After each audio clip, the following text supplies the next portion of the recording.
with my partners. What I had to do for my family, my everything. Chasing dreams, make a way.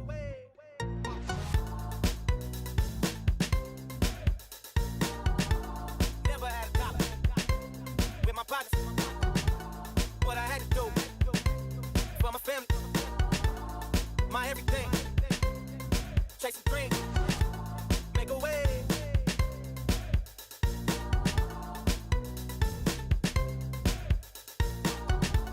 Never had a dollar with my partners. What I had to do for my family, my everything. Chasing dreams, make a way.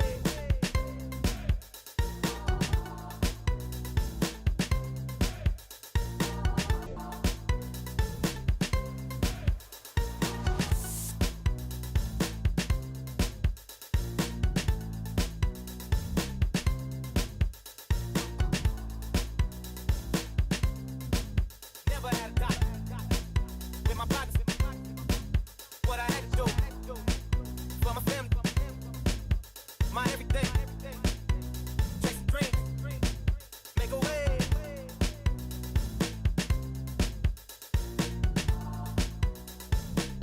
My everything. Chasing dreams.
to the limits of his knowledge or beyond.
Big man. No.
Hello and good evening, everybody. Welcome back for some Civ6 action. And I'm sorry for my voice at the beginning. It is what it is. Sometimes, especially when I don't talk for quite a bit of time, I don't hear myself and I don't know how to start. I gotta say, I'm probably gonna need to start talking 5 or 10 minutes before the stream. How is everybody tonight? Are you ready for the game? We're gonna have tonight a D2 matchup. From what I understand, it's the little final that are gonna go Boomer APM going against. Wait a second, Lani Maleri actually today.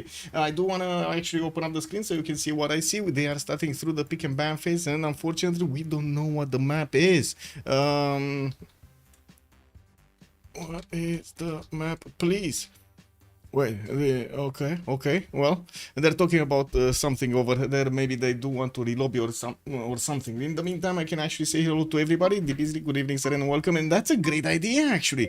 I think I can do it. I'm not sure if I do remember exactly where I have the files, but I'm gonna look them up. Usually I do put them in a certain place. Baraklov, also bonsoir, monsieur, bienvenue. Also, Pelikanov, good evening, sir, and welcome. I would like to help you with the instruments, but to be honest, I have no idea how instruments to connect to FL Studio. Never actually, to be honest, never actually had the money to invest into these, so I kind of just learned to draw them on the screen, and it is what it is. Like make use of other stuff, especially like loops, samples, stuff like that I found on the internet. Now, Headbonia, also good evening, sir, and welcome. Subs, bună seara, domnule, și bine ai venit. What do we have? Rafifi, bonsoir, monsieur, bienvenue. Is this the actual? Okay, so we're playing on tilted axis, but we don't know if they actually banned something, because from what I do notice, one of them did time out, and I'm pretty sure, oh my god, is this another one? Is this, let me actually check out Discord. Maybe they did actually do something different over here. Give me a second. Oh, there is another one. They actually started another one. Okay, let me actually put my name over here, the Shaka Shake Chick, and keep talking to chat. Whoa, Isandut, bonsoir, monsieur, bienvenue, and indeed, no Hazagi, no party. Let's see the party in France in just what, 2 months, less than 2 months. Oh my god, 1 month and a half. Hello, sir, also good evening, sir, and thank you so much for picking up that first promotion. Let me actually come back to the bottom here. Hey, Fortuna Belli, good morning, sir. How are you doing? Oh, jumping, the push can bounce. Let's go. Telead with some branches and maybe an elf. Oh, that would be funny. And maybe some, how to say, gifts at the bottom of the tree. Be brave. Pick Canada on tilted axis. Be brave. Oh my god, the Beasley actually trying to throw a curveball over here at the players with a Canada pick on this map. I don't know if tilted axis is that kind of a map. I gotta say, we do have some of the picks for the bands already starting to show up here. Boomer on the left side, we're gonna have Anime or Maleri actually on the right side here. So let's actually see. We do have Spain being taken out. Looks like also Portugal is gonna be taken out by the Boomers, while on the right side Citia is actually gonna be the first ban. I gotta say, most of the time on this map you're gonna have quite a bit of naval action. Tilted axis does have multiple land masses, islands, and well, let's actually see what's gonna happen. Who's actually gonna get with a land civ against a naval civ on this map? We've seen it multiple times. Even we've seen cases in which the players totally ignored the coast. Totally, they didn't get a single naval choice in their roster. If that's gonna be today, I don't know. We do need to wait for them to actually go through the pick and ban phase here, and as you can see, as we are talking about this, a few more choices did appear on the screen, with Macedon being banned over here by Lali Maleri. We do have Boomers with Norway, Congo being taken out. Canada and Russia until that are basically big hit me signs, or a huge risk of getting relegated to a big corner. Well, yeah, I gotta say, I would definitely, I think I know a few players. I think I know a few players over here in the CPL community that would be quite happy picking Russia on tilted axis. I don't think they are in the game right now. That's a different thing. Also, Lancer, big question here. Where Indo? That's indeed true. Where Indo is not appearing in the pick and ban phase. Well, we do have Genghis Khan being taken out, and definitely with that extra intel, you don't want it against you. And we're gonna need to wait for them to actually go through this. Let me actually see what the big number over here is. Oh, thank you. There was a message over here with a new draft, and another one with a new draft. Thank you. There we go. There we go. They had to change the lobby, so they sent me the links, and I wanted to see what's going on over here. Okay, there we go. What do we have? Ping, ping. Also, I do want to say hello to everybody on YouTube. Good evening, sirs, and welcome. Quality Dragon, welcome, welcome. Good luck. Have fun today. Oh my God, say we're probably gonna have quite a bit of fun on the tilted axis. You can't go wrong. I gotta say, this map, man, this map is amazing. Also, good evening, sir. L'Animalerie. I think, yeah, it's the pet shop basically. Also, good evening, LC3. Good evening, sir, and welcome. Good to catch a stream live. Good to have you here, sir. Much appreciated. Much appreciated. Also, glad to be of service. Yeah, much appreciated for the kind words. Glad to be of service. Sorry, I was eating some words over there. Boomer is gonna go for Brazil as a ban, and it looks like also L'Animalerie are gonna take out Sumeria. So they're leaving basically the England's in. They're leaving also what, Elizabeth in. There's no Elizabeth being picked up. Netherlands is gonna also be a coastal nation. We do have, what do we have more of a coastal nation over here? Daido is still available. Hojo is still available. Tokugawa is still available. Gitarja, exactly what chat over here on Twitch was saying. Gitarja is still available for them. They're not clicking it. They gotta click it, man. Wait, I'm not saying pick Canada to win. I'm saying pick Canada for my amusement. They're suffering. Wow, okay. Maybe we'll see Civ7 to the Game Awards. So who will win following you? Oh, Civ7 at the Game Awards. Let's actually see that happening. Respect the pettiness. Someone didn't like the super cultural victory, yeah? Well, I mean, Rafifi, there's a chance for that also. Let's actually see it happening, no? You can imagine, I could only be happy if we're actually gonna have a better game than Civ6 in Civ7. When are the Game Awards? I have no idea. But I think another question is, after what happened with, what was it? Wukong something? Or what was it? There was a game that came out a few months ago. That was basically, it told everybody that the awards are nothing, like a nothing burger, right? What was it? Come on, guys. There was a game, Black Myth something, Wukong, no? Black Myth Wukong. When it got bombed, review bombed and the stuff like that, even though the game is amazing, like it has like literally a 10 out of 10 on Steam. Wow. So I don't know about the Game Awards, man. I honestly don't know about the Game Awards, as in their accuracy. Yeah, exactly. The Black Myth Wukong. There we go. We do have Boomer coming up with Catherine de Medici, the Black Queen of France, and we do need to see anime over here picking up Civs. They're gonna go for Indonesia first, and we do need to see how things are gonna be packed up over here with their second choice coming soon. Well. Oh, I was watching quite a bit of Asmon Gold about the commentaries and about the reviews. Man, I don't know what's happening with all of these sites that are doing reviews. I don't know. Everybody's talking good about everything else, and you know what I mean? They're not really telling us all the truth. I do have to say also Coupe has been taken out by Animo, and we do have Hojo Tokimon on the side of the boomers. Civilization 7 isn't among the most weighted games. I mean, what are you expecting it to? Wait, can you share that? By the way, can you share the list? Rafifi, where are you watching this? Where are you seeing that? Not among the most wanted. Is that on Steam or something? Basil is also funny. yeah, Lotaro, also good idea. I mean, if we see some Dromon action, it's gonna be quite funny, but I'm pretty sure the players over here are gonna think about their pressure to win. We do have Lotaro being picked up by L'Animalerie, and I do see the boomers are gonna go for Daido. This is a dedicated coastal nation, and it will probably trade punches with Indonesia during the game. I can't wait for the Assassin's Creed game set in Japan. You get to play as a wait, I don't think, wait, the Beasley, that's not coming out, no? Wasn't that sued, if I remember correctly? That was Ubisoft, right? Ubisoft weren't they sued by Japan by directly, that like they wanted to interdict it in Japan? February 14th. Let me see. What was it? Assassin's Creed, Japan. Was it? I don't know if it was cancelled or not, to be honest. Yes, it was. Or at least, no, it was, wait, they canceled the showing. So look, they actually canceled the showing. Ubisoft has canceled Assassin's Creed Shadow Online appearance at Tokyo Game, citing various circumstances. Yeah, they're like totally disrespecting their culture over here. I don't know what they were planning. Because we might have heard the Japanese crowd actually boo for the first time ever. I don't know about that, man. I don't know about that. Yeah, I don't know about this game, man. I'm probably not gonna buy it. Disrespecting other people's culture is not really my thing here. 1JD, good evening, sir, and welcome. Also, because disembark bonus for Indo, yeah, while Ghost of Yohei will be released a bit earlier. I don't know what Ghost of Yohei is.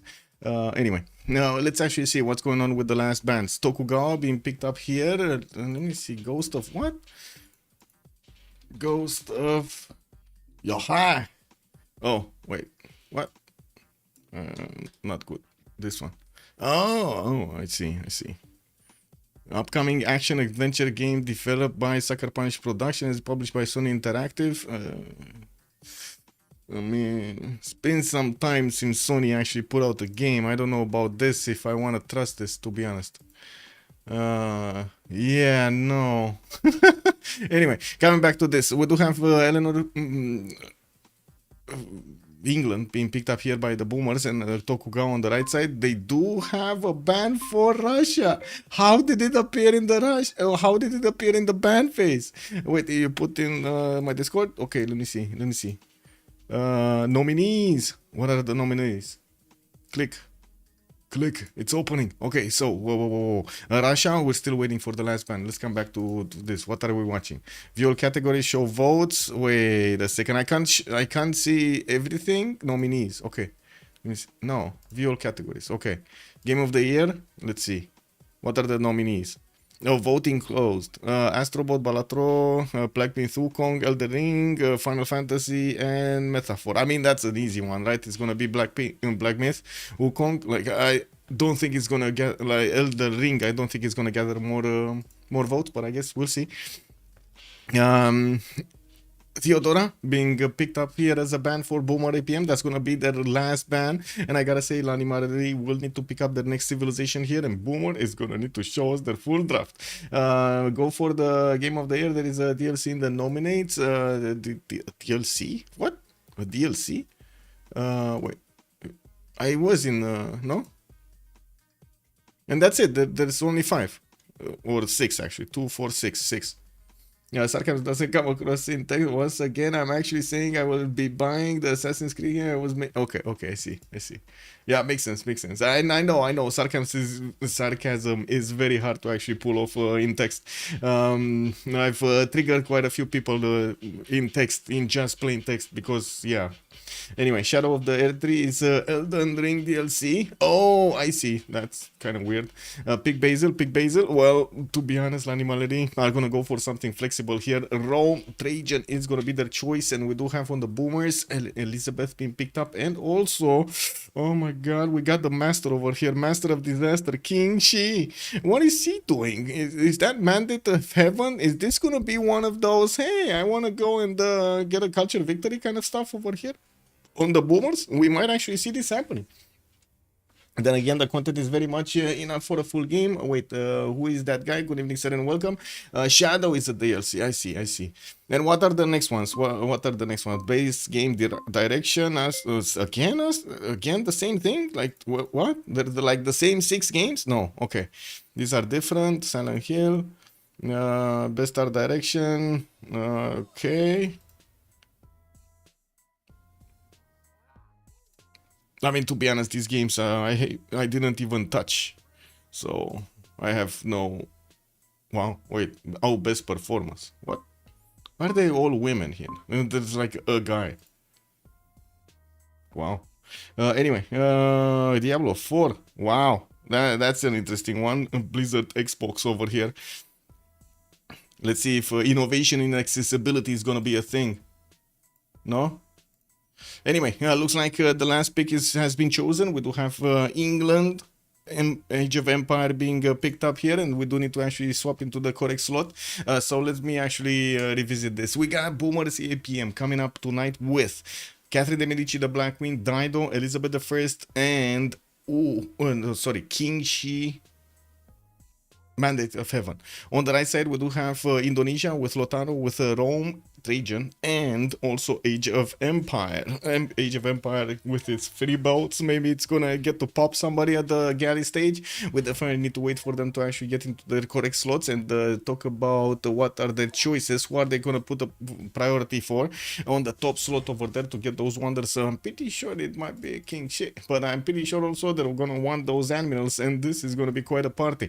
I do want to take a look at Discord also really quickly so I can see their names over here. We got on the side of what is this? Lani Maleri, Bob Not a Robot with Juice for Art, Portos, and TRT Official. While on the other side, on Boomer APMs, we do have Oransi, Pika, Soka, and Yogdrial. I'm not sure if Kailak is playing.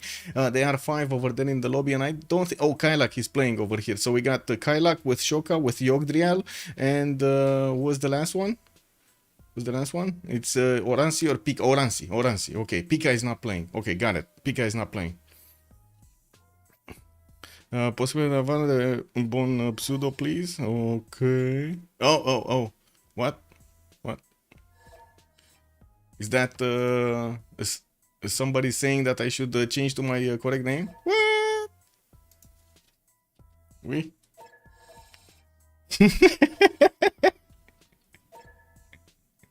What? I like Choco Cake. What the England? Exactly. What the England? Wonder Rush. Interesting. Yeah, well, let's actually see it happening. I'm sure Egon's voice actor isn't nominated, but unfortunately, he has only 7 minutes of text. Yeah, it's one of the few things that Xbox actually managed to do right, working to make the game accessible, more accessible for those with different physical capabilities than Starter.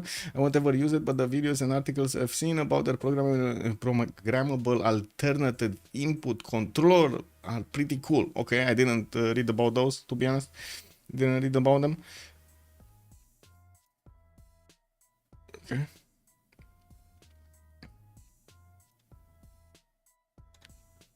Oh, can I move? I can move. I don't know what happened there. I think somebody just went invisible. Why do I feel like somebody went invisible here? Oh, and it was the host. What? Oh, no. Did the host just turn invisible? Oh my god. The host just turned invisible. Facepalm. Uh-oh. Uh-oh. Yeah, I mean, what can I say, man?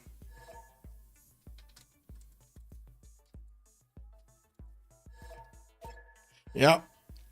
I think we're gonna have a relobby here. A quick relobby.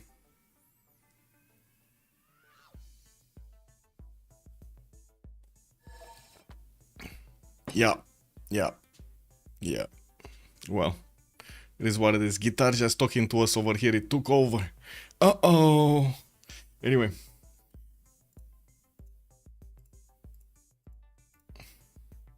Good evening, Zadap. Hello, Darsen, and welcome. Who's in which team? So let me actually put it up on the screen here. On the left side, you do see the Discord channels.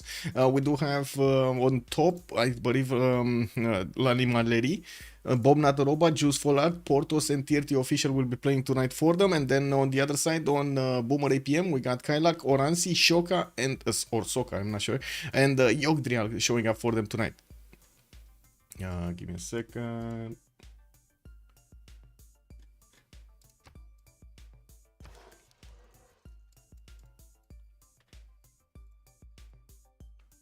Oh, wait. I need to... Oh, I can't see. I cannot see. Okay, just waiting for the new host to come up. There we go.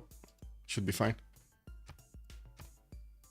Oh, no. This is not the new host. This is the same host, but with another host. Cake W, man. Let me actually see if I can find a link. Just give me a sec. So he's not okay. Some of them do have like their profiles, their Steam profiles open, so I can actually join on them. Sometimes some players do not, so unfortunately I do need to actually open up quite a few Steam profiles to see who I can actually join on.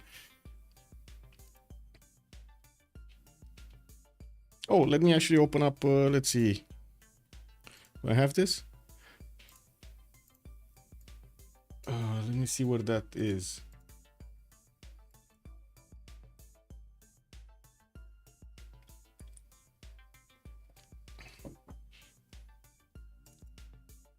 I don't think it was CP. Oh. Got it. Got it. So it should be this one. There we go.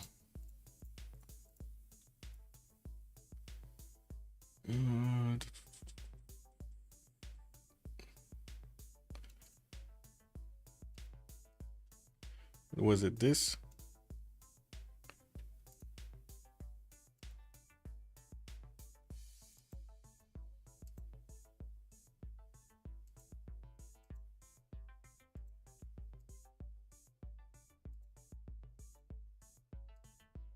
Let's see if it works. What was it? Chris was. Let's. Hello, Damimu. Bonsoir, monsieur. Bienvenue. Let me see the game. See the game. See the game. Okay, they're coming in. They're coming in. Just waiting for them to come up.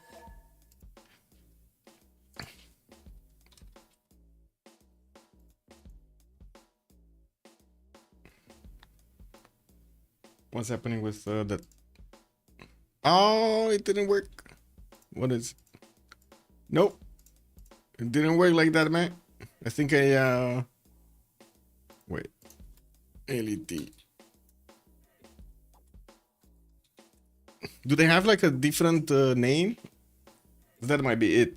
Do they have like a different name? The Christmas lights? The string of lights? The string of LEDs? Nope.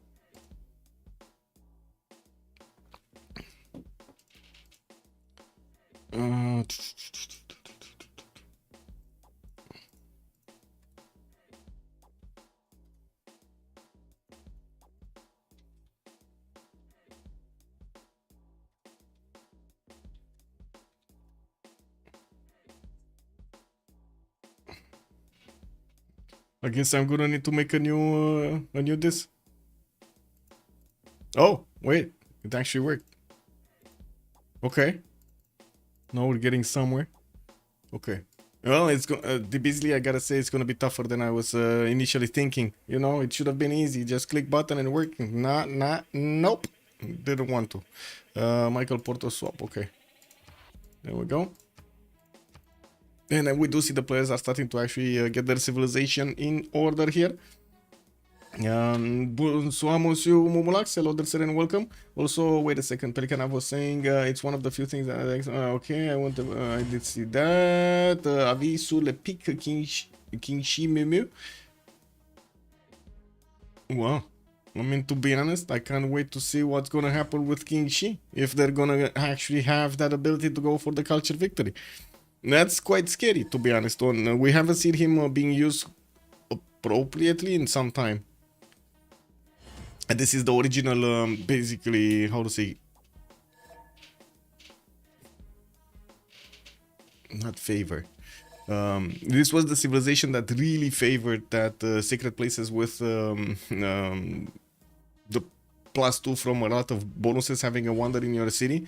Forgot what it was, what the name is. He was always going for that religion. Good evening, Titos. Hello, there, sir, and welcome. What's the map? Tilted axis. Oh, I didn't write it on the screen. Let me see. Oh, there we go. Tilted axis. There we go. Now it's up on the screen. Should be good. Should be good. Okay, we do have the players starting to actually ready up. Let me double check my pings quite quickly. we should be fine. Okay, so Elizabeth the First on Kailak, we do have TRT Gitarja, Jules Forart on Victoria, Oransi on Dido, Bob Not a Robot on Rome. I did see the next one. Yog Trial, I believe it was on Kingshi, Mandate of Heaven, and I do notice who was the last one. Shoka on Catherine de Medici, the Black Queen, and Oransi, I think I did already speak about him on Dido. Portos, we didn't mention Portos on Lotaro.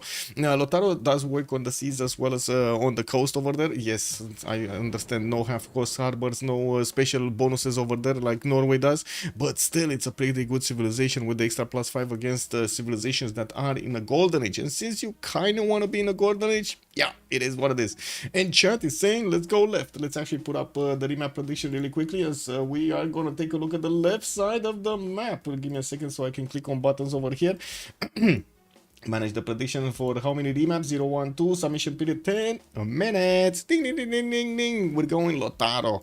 Okay, let's see where Lotaro is on the map here. Oh, Rome is gonna have his own place. Looks like Portos is gonna get his possibility to go on that T-tile, but it looks of it also the maze on the right side, getting closer to one of these amber tiles, giving him that extra culture. He does have more than decent amount of appeal actually on all of these tiles. Let me actually put this 3. There we go.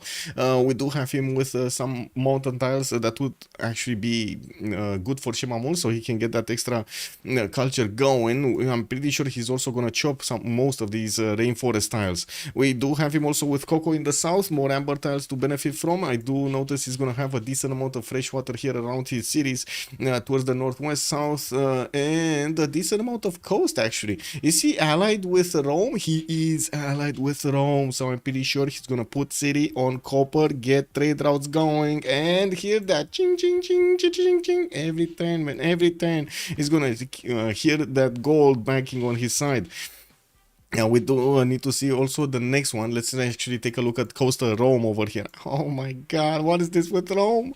We do have him with, okay, 1, 2, 3, 4, maybe 5 cities that he can actually place on this island over here. Not gonna have a lot of tiles, and I'm pretty sure he's gonna want to expand somewhere.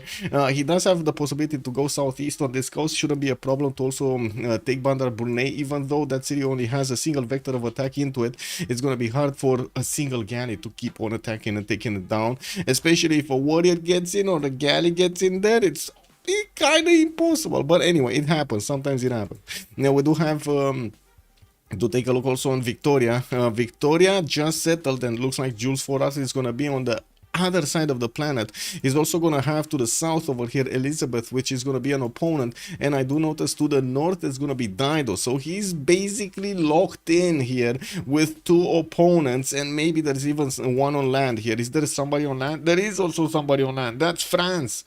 Oh no, it's not the same continent though. At least his Guard Imperials are not actually gonna get to the capital city to get there.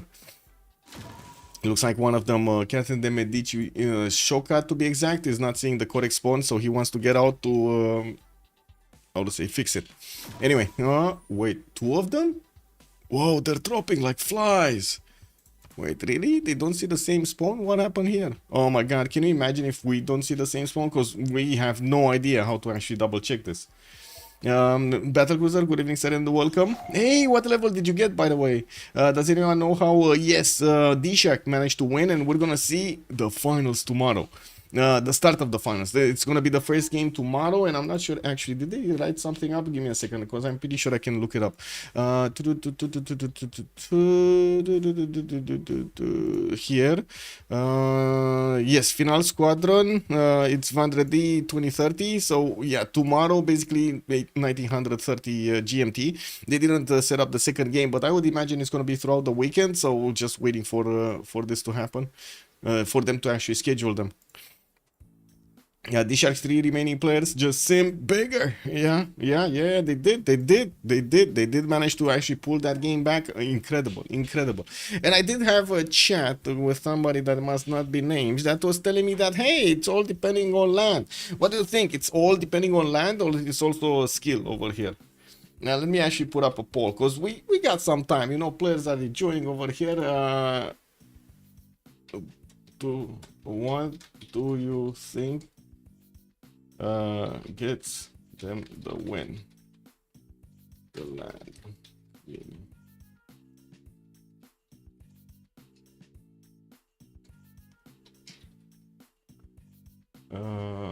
Or it's how you use your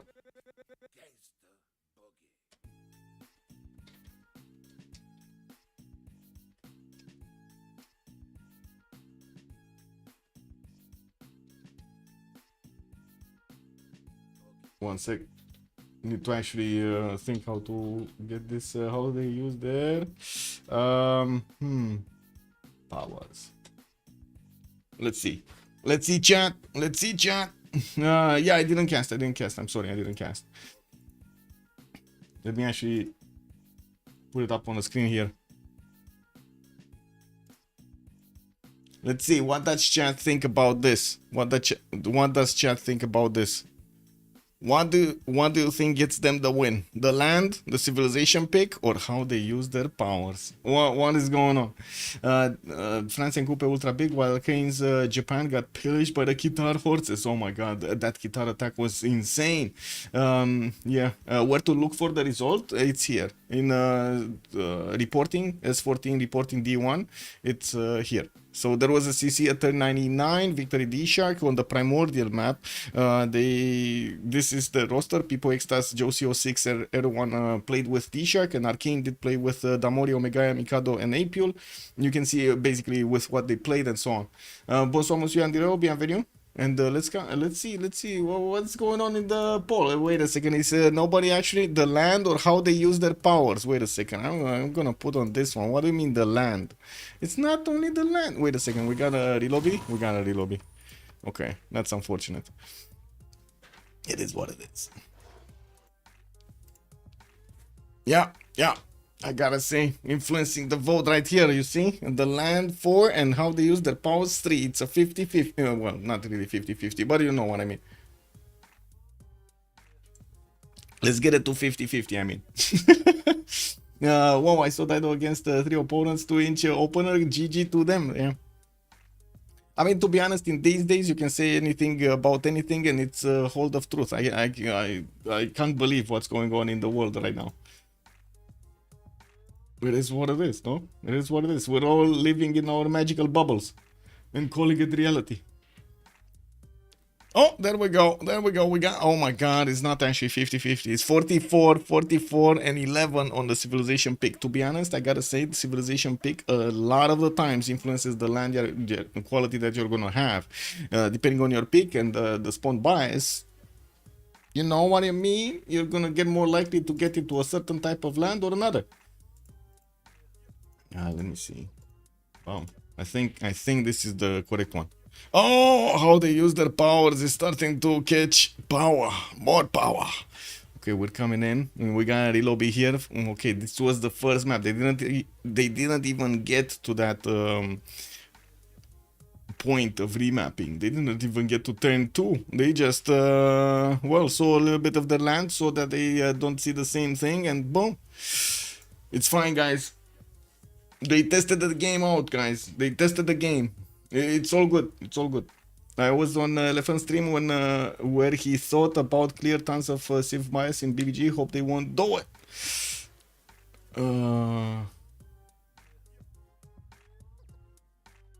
Yeah. I mean, I don't know. I don't know if to be honest, I kind of, in a sense, agree with him. In a sense, disagree with him. I mean, there are civilizations that you can't really take their biases away. Like the coastal bias of the coastal civilization is just a killer. Russia doesn't have a problem at all, actually, being in the middle of the map. It doesn't care. It's gonna do just as well as in the tundra. But Canada, you can't take it out of the tundra. If you take it out of the tundra, bad Canada. Also, Sweden, if it doesn't get into the how to say area in between the tundra and the middle part, or as close to the tundra as possible to actually benefit from those extra bonuses from the different biomes, is just not cool. Yeah, river bias, mountain bias. The river bias and the mountain bias. Yeah, I see. And split bias. I mean, I don't know. I would actually like to see it like on these changes. I would like to see a version and roll quite a few maps on it with different civilizations to see exactly how they spawn before I actually make a decision. I like more to actually. Give me a second. Let me double check this. I like to actually see them in action rather than imagine. You know, like, oh, it's gonna be like this. It's gonna be like this. It's gonna be balanced, perfectly balanced. In a lot of these cases, you don't actually know, especially when you have so many variables. In this game, so many variables actually need to how to say, get together to actually have what you need. I agree that split biases is kind of OP, but if there, I believe we don't have that many split biases anymore, if I remember correctly. There are like only like what 4 or 5 civs maybe with split bias. I may be wrong on that one. I never actually counted them, but it feels like we don't really see them. Like there are civs in the game that were called out for having a split bias, but they never actually had split bias. You know what I mean? No, Spain, if I remember correctly, Spain doesn't have a bias. Does it have a bias? Did they introduce one? Because I remember a discussion. Apul was mentioning something about this. One of those never actually had a bias. Okay. Where is the list, by the way? Where is the list on BBG?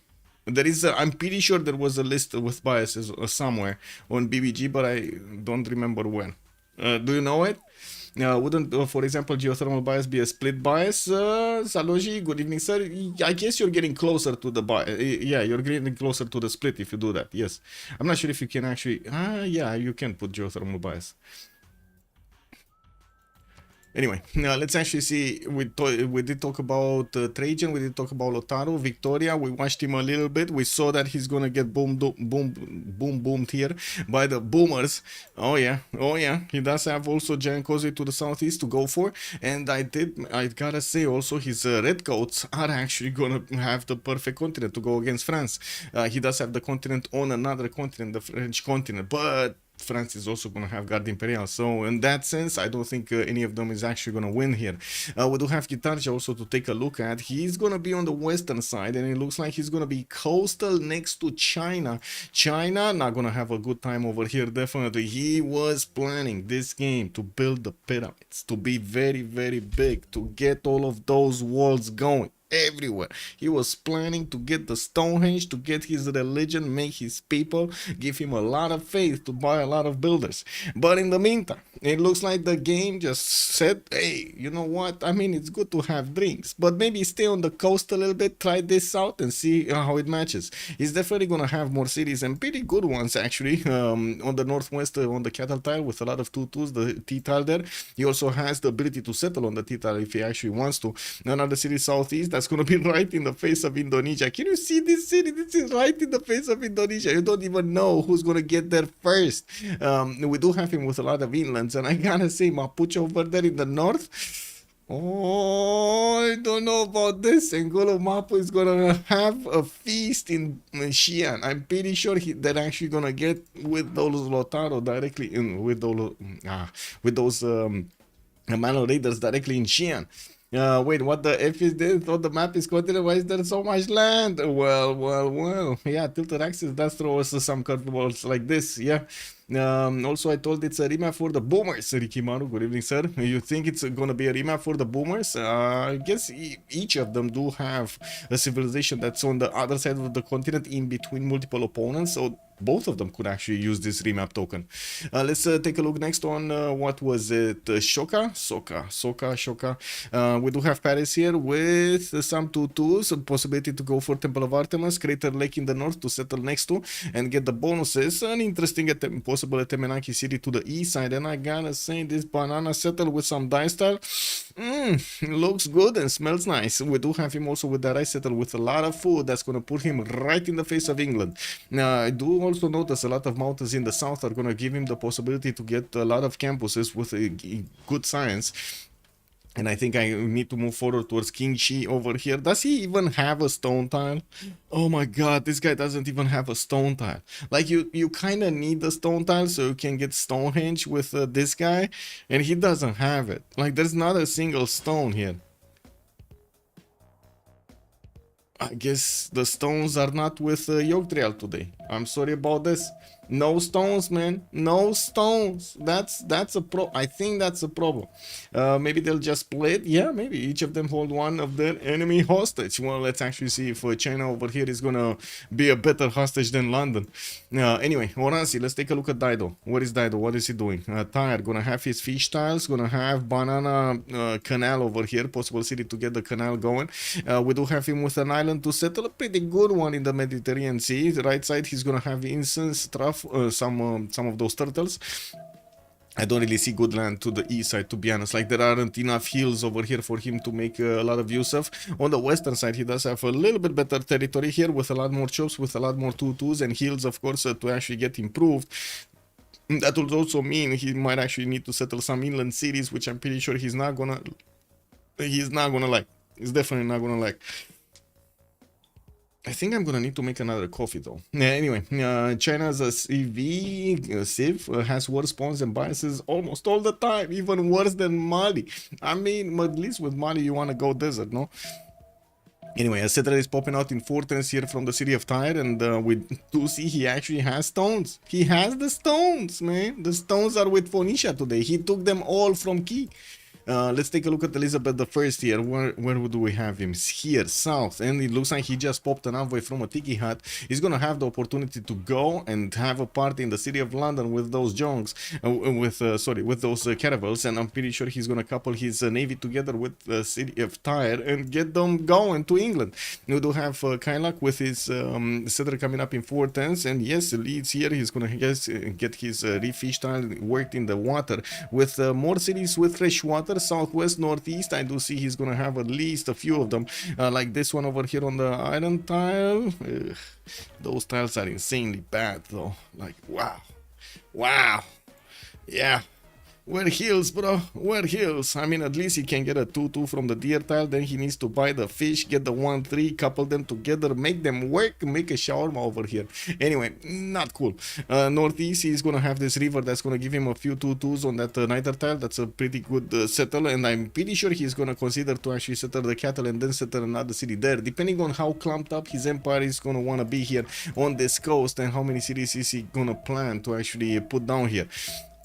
We do need to take a look how they're exploring and how do they actually get to meet each other here. This is quite important. We do have, for example, Mapuche already knocking on the doorstep of Xi'an, while there is a builder from China going out into the wild over here to the southeast. Looks like Indonesia did pick up his pantheon. That's got a big god of the sea. I mean, who would have seen this coming? We do have him with already 2 fish tiles improved. The reef fish that's giving him a 4-3-1 tile to use. Beautiful. He also has Mohenjo-Daro. That's an extremely easy city state to take out. Maybe that city is gonna make a theater square over a harbor here.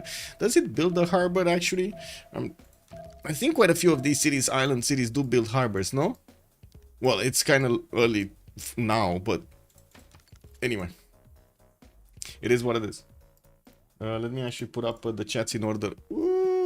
Click this off and take this down and take this and then put the team labels. No, we kind of need to know the teams. On the left side we got L'Animaleri, okay, and put it in the middle. Boom. And on the right side we do have the Boomer APMs.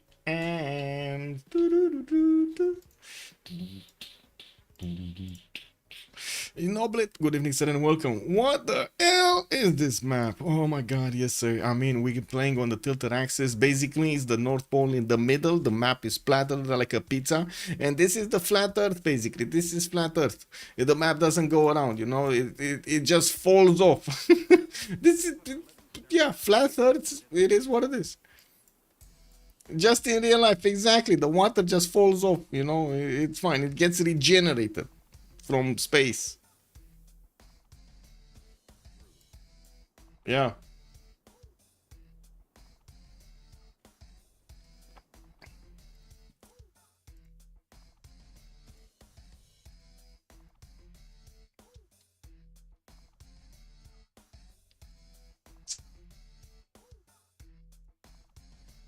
Okay. The Flat Earth Society has members all around the globe.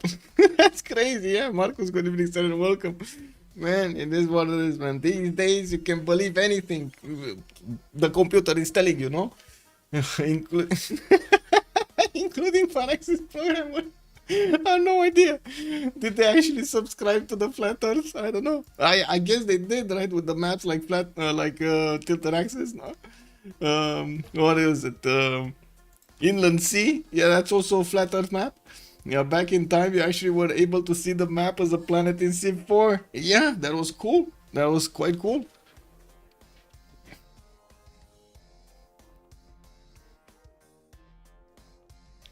I guess they're moving more and more away from reality. It is what it is. I gotta say, the biggest question I have about Civ7 is how big the map is gonna be.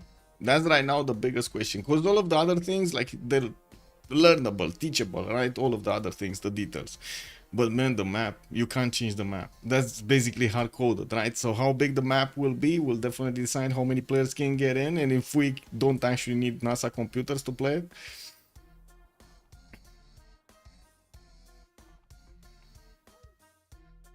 So this was the first map that got remapped. Okay, let's see what do we have next. We did have Rome basically on a tiny island. We did also have civilizations that were kind of out of their neighborhood over there on the other side of the planet. And it looks like we also have right now the map being generated with 3 big islands with some peninsulas over here to the southwest. Chat, where are we going? Are we going left or right, chat? Where are we going?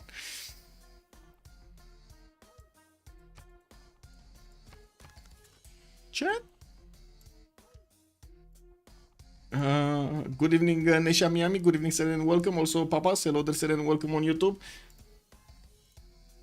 This. Oh, I didn't see the chat because it was here. We're going left. Lancer is saying we're going left. Okay. We're going left, so we're talking about Portos again. Takes them a while to actually get in here. Let's see. England, Portos. Ooh. Wait, Mapuche is not gonna have. Okay, he's gonna have his own tropical island, and it's a big one. This is probably like an easy difficulty on I would say on Tropico. He does have his 2-2 base underneath. I do see quite a few 2-2s, fresh water from his lake, and we do have him with a possibility to actually go coastal and get on his 2-2 with multiple cities with fresh water on the coast. I like that he actually has more of these over here towards the north and in the south, with the one-tile lakes actually giving him that extra much needed housing. Now we're gonna need to see also him with England. They are allies. They will get to trade with each other over here, and it looks like Mapuche is gonna receive the word to actually, I don't know, get the culture victory going, because I do have to say all four members of l'animalerie over here are on the left side. No, there are 3 of them. We do have England that's from the other side, right? Kailak is actually from the other side. Oh my god, he's gonna get bullied. He's gonna need to make a big defense in the Moricambe Bay over here to withstand Bob not a robot, Portos and Jules for art on his same coast. Now, this continent is big. Malon gonna pillage tribal village? Yeah, he's gonna pillage nothingness over here. He's gonna pillage Engazargamus, one tile improved. Well, it is what it is. At least he does have a city state to take out quite quickly. And from what I do notice, he's gonna have some tundra in the south. Doesn't really have that much, how to say, no, he does. I don't know what I was going for with that sentence, but it is what it is. I'm gonna come back. We do have him with a decent amount of peel over here for his Shema Mules. That's pretty good to the south and to the north next to the mountains. And of course the fresh water can be seen everywhere. Well, let's actually move forward towards Rome, who is on the coast to the south of Elizabeth. And I remember, I was thinking I saw somewhere Gobustan, but I think it was Motalatse Canyon. It is what it is. You know, sometimes when you get old, you see culture, you think Gobustan. Anyway, we do have Rome here getting his scout out in 3, and from what I do notice, he's actually gonna get multiple cities, but without fresh water on the coast. Krakatoa in the south, also Motalatse Canyon in the northeast. Question is he gonna wanna boom over here Elizabeth with boats, or is he gonna wanna boom him with legions? We've seen Julius Caesar pull off quite an early boom against Liverpool, or I should say against what was it? Persia, Nader Shah, right? The last time we saw it play. Now, is it gonna happen again with Trajan? Because he definitely has the opportunity. He's not gonna have that many free warriors to pick whenever he's gonna put down cities. But man, Legion's still gonna be chopping legions. We do have Victoria, Age of Steam, or Age of Empire, actually, to the south, with London benefiting from a continent split towards the northwest. Not going to care that much about it. We do have him with also the possibility to settle more of these freshwater cities, one to the north on the cattle tile, and I do see on the right side on the lake, not that much freshwater on the coast that he has over here on the western side of the capital. Could actually settle some cities from Lotaro on the other side of the coast. Shouldn't be that big of a problem. Ngulumapu does have enough cities to settle anyway here, and I'm pretty sure they're gonna want to settle towards each other so they can get those trade routes going between them as probably quickly as possible, especially for that caravel timing. They do need a lot of gold, if that's gonna be needed. That's, I guess, a question that we're gonna need to answer while we're gonna need to watch more civilizations and their neighborhoods, especially Elizabeth I here. We don't know yet if he's gonna need to defend on land, if he's gonna need to defend on the navy, if he's gonna need to defend both. Maybe they do think that England is gonna go for caravel timing and Rome is just gonna make legions, and you know, it is what it is. Gitarja here is going to be on the middle of the map, looks like on the right continent, but on the left side of that right continent. Mahapahit is going to get his builder out in 4. That's have a fish tile, only a reef fish tile here in the capital in his proximity. There is a turtle, but it's too expensive, 25 plus 35 gold to actually get those tiles. And from what I do notice, he's also gonna have a decent amount of cities to place on the coast, with another one here on the 2-1 base, maybe even get the rice tile, even though I gotta say, being on the coast, adjacency towards those harbors, man. North side, he's gonna have some more turtles to improve, mountains to also get those campuses next to, and to be honest, again, no fresh water. That's unfortunate. Some banana settles on the right side, that's not gonna be bad, and no city state to take out near him. No city state, no boaty boat city state. Well, on the other team, we do have Catherine de Medici. That's going to be on the opposite side of the coast here, from on the vis-a-vis side of the coast on the continent of Indonesia. Paris is going to get his scout out, going directly for the bananas right side, could go further on the right, and I do have to say, he could just totally ignore the coast, stay over here on these rivers, and ignore the fact that he should actually fight with his allies there. He is also going to be an ally of Kailak, and they could set up coastal trade routes on this one tile of water that's going on in the north. I'm not sure how this band over here got made, but it is what it is. We do need to also take a look at Kin. Where is Kin? His own peninsula. Biggest question about Kin is if he has stones. It's very important. Does he have stones? Yes, he does. East side, he's gonna get 1-1. He's gonna also have Tsingi de Bemaraha to the north with the stone tiles over there that do benefit also from one culture point, one extra science point, and they do have, what's more, food, right? They have extra food around them. He's getting his settler out in 5 turns. His freshwater cities are not going to be that big. We do have him with another freshwater northeast and that on Tsingy, but that's about it. He's going to need to play some coastals over here if he's going to want to play this. Also, Ion van der Lek, good evening, sir, and welcome. This is just China. Culture Victory waiting room. If he has half a decent spawn, well, I will let you judge if this is a half decent spawn.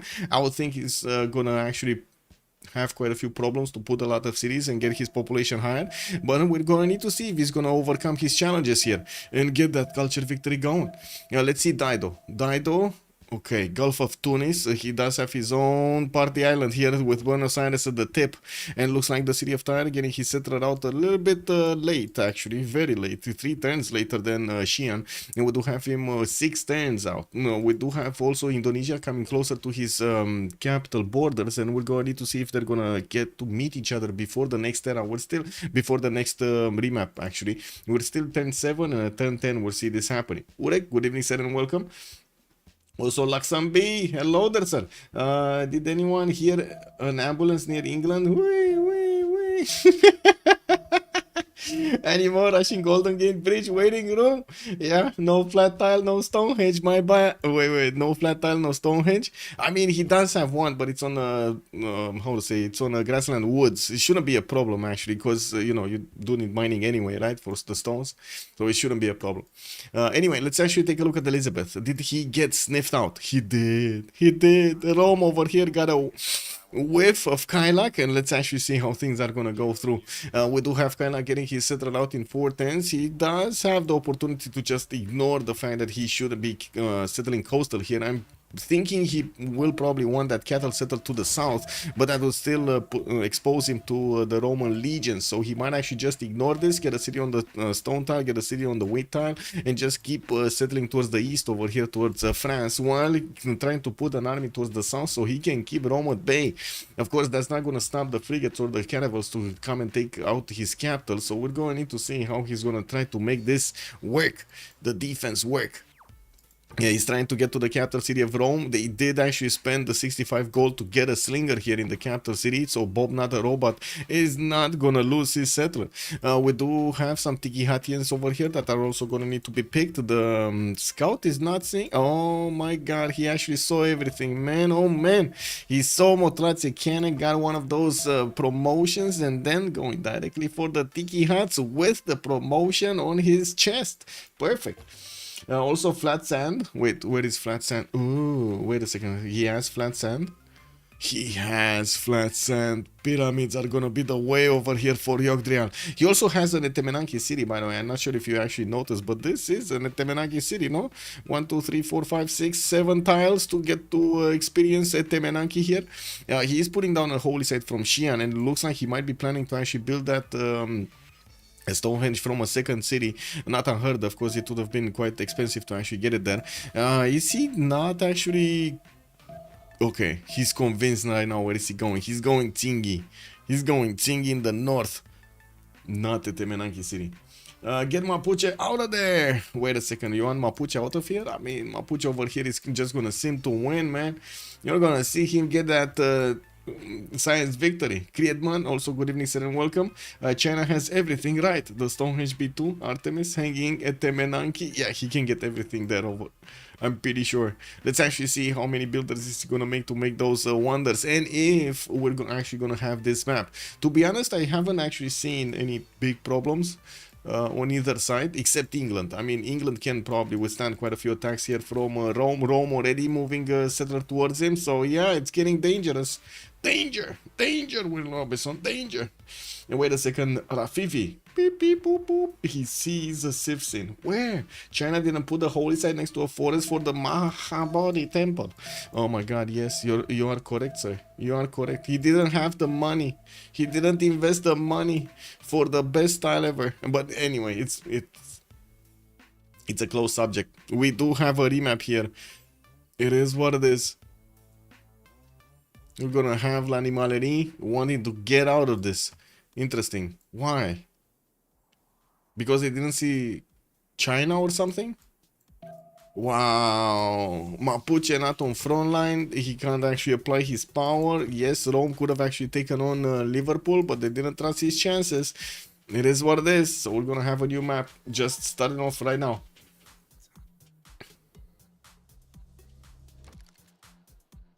Let me check out something else. Give me a sec. Wait, I closed the... close Photoshop. Boo. Let me actually see something.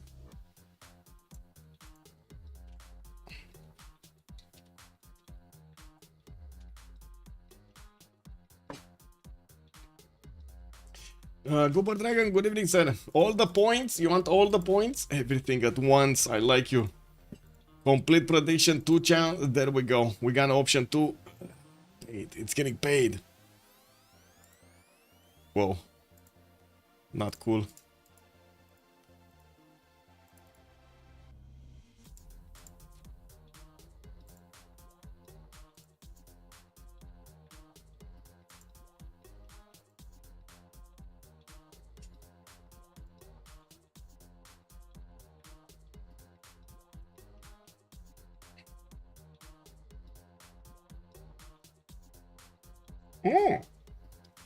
Hey, we got a long map.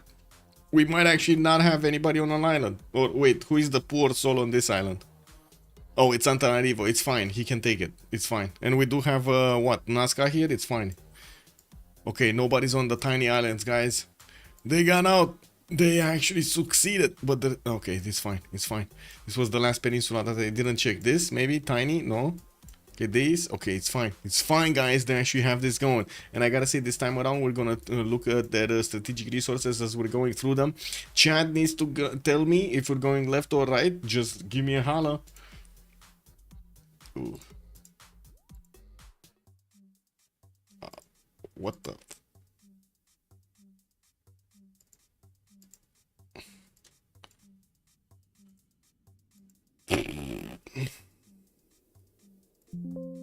Man, I guess Christmas lights is something of a mystery over here for the Photoshop AI. Yeah, it's for something like a mystery, man.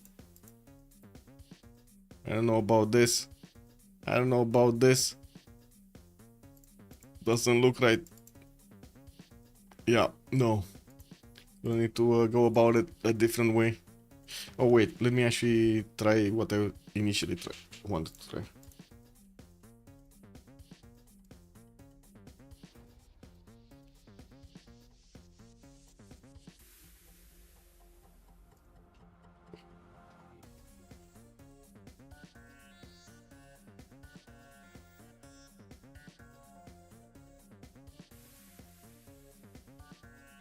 How do you call the Christmas things that you put in the tree? I don't know why they remap, probably afraid of the culture victory. Yeah, I was thinking the same thing, Konstantin. Good evening, sir. But Mapu could go full culture and try to defend. Yeah, ornaments, okay. And ornaments. Thank you, sir. Thank you. Let me see if maybe he knows this. Anyway, where are we going? We're going left or right? Marcus was saying right, so we're going Kailak here. Let's see, Manchester is going to be right next to Dido. They will be allies, shouldn't be a problem to actually get the trade routes going. Manchester is also going to have a lot of reefs here. He's going to have a reef fish in the second ring. He's also going to have his fertile, a 3-2-1 that he's going to get to benefit quite early. Not a lot of fresh water everywhere on his other cities. Actually, only one city in the south is going to have his fresh water next to the coast. Other than that, we don't see rivers that are going to help him with that. Oh, maybe second settle towards the north could be on that lake tile. Anyway, some rivers in the inlands, it shouldn't be a problem to get some cities over there. Mountains, but only a few adjacency points are going to be gathered from that. And I do see he's benefiting from both strategic resources in the capital. His horse tile and his iron tile are going to be one tile of the city of Manchester. Moving forward, let's actually see his neighborhood here. Rome in the north, that's going to be an opponent. And we do have west side, his ally over here on the city of Tyre. I think the music is a bit too loud, so I'm going to put it over here. There we go. No more remaps, MD Chops. Good evening, sir. And bye Jongs, bye. Wait, what happened with the Jongs? Did the man, what is going on with this?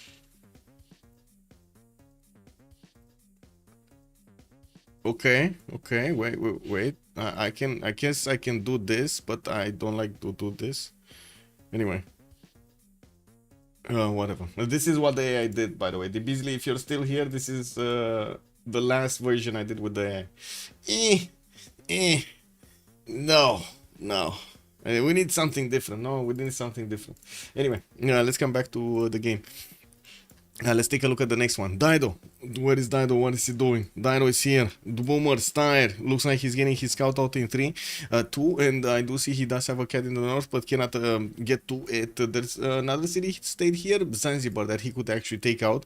Has an island that he could put a city on. And I do notice in his capital he does have, well, fresh water from the lake with another city on the stone tile on the right side, getting him more fresh water from that river.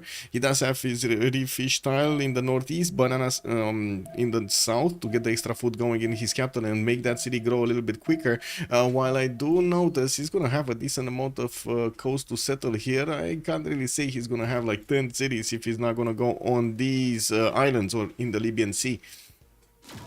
And I think Bob has a problem with his how to say shortcuts, hotkeys. So wow. But Yeah, it is what it is. There's no way Indo can spam Jongs from that spawn. Where is Indo and why cannot he spam Jongs? I mean, you're not wrong. You're not wrong. Indo's gonna have a problem with China on land, though. Or he's just gonna totally, oh my god, wait a second, this is very bad. Anyway, let's come back to this because we're getting into dramatic consequences over there. Let's actually talk about the good stuff. Let's see where Rome is. We got Rome here with his 3-2 banana. We got some scouts coming out, possible +3 campus in the capital to get quite early, and the second city towards the north, and to have another +3 next to it. Now we do have him with a possible Temenanki city to the west side here where his warrior is standing. And I do notice he's also gonna have quite a few cities on these rivers. Is he gonna want to go coastal? Not sure. He does have England in the north, and of course he could settle on the coast, get Reina in, and get those trade routes between them going. So I'm pretty sure he's actually going to want to settle a city on the coast. Now we do have him also with horses in the first ring, iron in the first ring. Shouldn't be a problem for both of those resources. And the players did reconnect here to the game. Looking at Victoria, Age of Empire, we do have him with one big continent. There's no continent split here for him at all. And we do have London getting his scout out in 110, has access to a 2-3 deer tile for more production, not food, versus the ones that do have bananas over there in the settles. Has a tobacco settle to go for in the south, or at least next to, with bananas and also seal tile in its proximity. I'm actually curious if he's going to put it on the lake or on the seas there. We do have him also in the north with a few more cities that could be placed on the coast. One of them, one single one, will have the fresh water from the river, and that's about it. Now we're going to need to see how he's going to try to space out his cities over here to get the best bonuses out of them, or I should say the most times to use. In terms of strategic resources, he has his iron tile, as you can see, in the capital. He also has his horses second ring here, and well, he started exploring his west side where there is quite a bit of desert and mountains that I'm pretty sure he's not going to want to settle. Let's see Gitarja spawn. What are we talking about Gitarja? Well, he does have his two resources in the capital, the fish tile and the turtles, to improve. Another city to the north, not bad, next to that warrior. Probably in between all of those, he's going to get that harbor in between the crabs and the fish tiles. And in the south, again, more cities on the coast, but no fresh water. Now he will also have the island and Cardiff to settle on. We're going to need to see if he's actually going to get these cities here and take out Cardiff from the beginning. Again, a single vector of attack against that city center does make it a bit hard, a bit challenging to actually get to take out that center, that city state for yourself. Also, Konstantin was saying also about team positions. Not only rail dogs matter, but also left team has 2 naval trades, right team only 2 land trades. We do need to take a look at those also.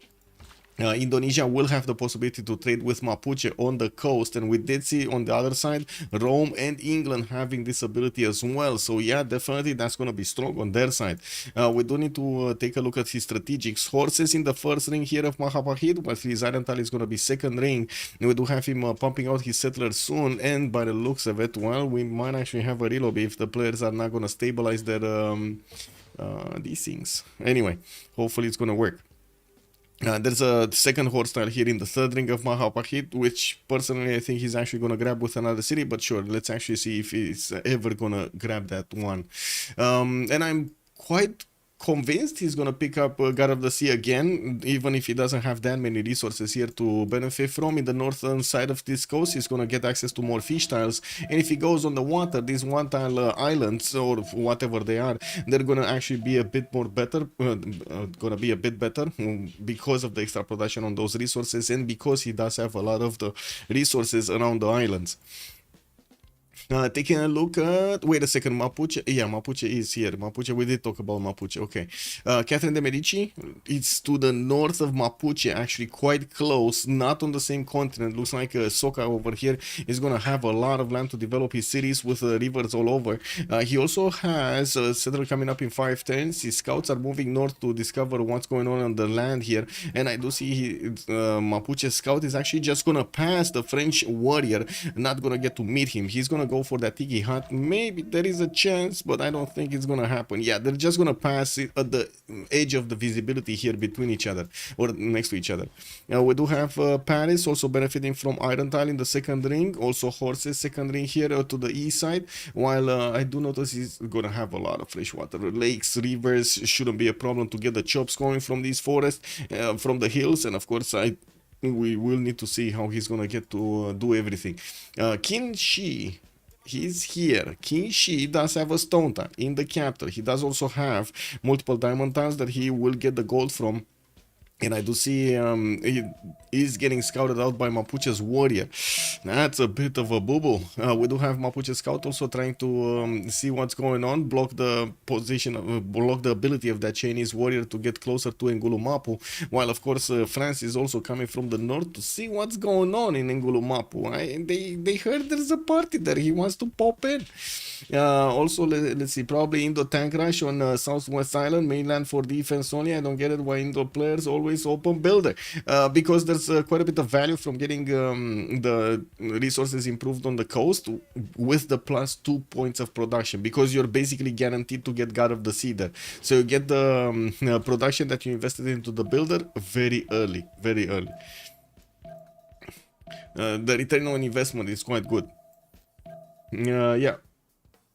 Also matters that as Mapuche, as Rome, can erase all opponents, meanwhile England and probably Indo untouchable. Yeah, I guess the Indo is not touchable over here. We're going to need to see how Mapuche's attention is going to be grabbed by France. Maybe he will have enough attention to actually put units against both of these opponents. Maybe he's just going to have one or defend against another. We'll see. Things will develop in some sense. Xian here with the horse in the second ring. Also Iron in the second ring. We do have him pumping out his settler next turn. And I do see he's trying. Okay, there we go. He just placed down his Stonehenge over there in the capital, and he's gonna get his holy site in the second city. Dido, where is Dido? Where is Dido? Dido is here. Dido is actually quite close to another ally of his, Kailak. Unfortunately, it's going to be quite a bit of a pain to get those trade routes going. I'm seeing a possibility. There is a possibility, guys. We do have a possibility for England to get a city here, probably on the rice tile, and then we can actually see a city from Dido over here on this lake, and they're going to get to connect their economy through this, at least a few tiles of water, right? Yeah, we do have for the city of Tyre getting another settler in 4 turns, possibility to go north. He did choose to go for the freshwater settle on the stone tile here to the right side of Tyre, and I do see in the capital he has a lot of stones everywhere, man. That's like 1, 2, 3, 4, 5, 6, 7 stones around his territory. Stone circles might not be that bad. I wouldn't say it's amazing, but might not be that bad, especially if there are no other options. We do need to take a look at his strategics. He does have his iron tile second ring, horses second ring, not really easy to acquire, but I'm pretty sure it's not going to be tough either.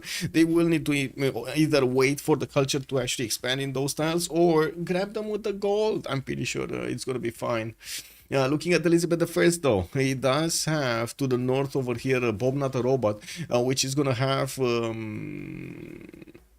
wait a second. Yeah, he's gonna actually get his settler towards the southwest over here towards England. I don't think they met each other. I don't think I've seen a scout here or a unit from Rome in this southwest territory. But I do see his settler is moving in that direction to grab, first of all, that marsh tile. And a lot of tutus around it, access to the 3-to-1 spice, and well, I guess he does have a scout that's trying to get in there. We do have a war declaration. Why is that? Oh, Mamul Mapu, China getting aggressive, guys. Thank you so much for the follow, Konstantin. Much appreciated. Konstankichbi. I'm not sure how to pronounce your name. I'm sorry about this. Can I just call you Konstantin, please? I don't think there is a possibility to trade like this. Both of them will have cities close to each other, and it's too long to wait for trading posts in those cities to trade. Plus, traders choose the shortest way, so I have doubts that they'll have naval trades. Well, yes and no. As in, you can force a little bit the traders to actually go like this instead of like from the city of Tyre to go like this. Especially if you didn't actually send any traders before you settled both of those cities, and they can actually trade through that. But anyway, let's actually see how things are going to develop here. Most of the time, like 90%, 95% of the time, the players do choose to go for internal trade routes, at least for the first cycle of trades. Elizabeth, right? We were watching Elizabeth. Does have iron in the capital, horses first ring, +4 campus in the capital on that stone tile that he's gonna need to chop. Did place the second city Liverpool on the cattle tile, 3-1 base, yeah. And I do see that Rome is very close to him. I gotta say, Rome puts another city and gets to slap Liverpool all day long. Pow, pow, pow, pow.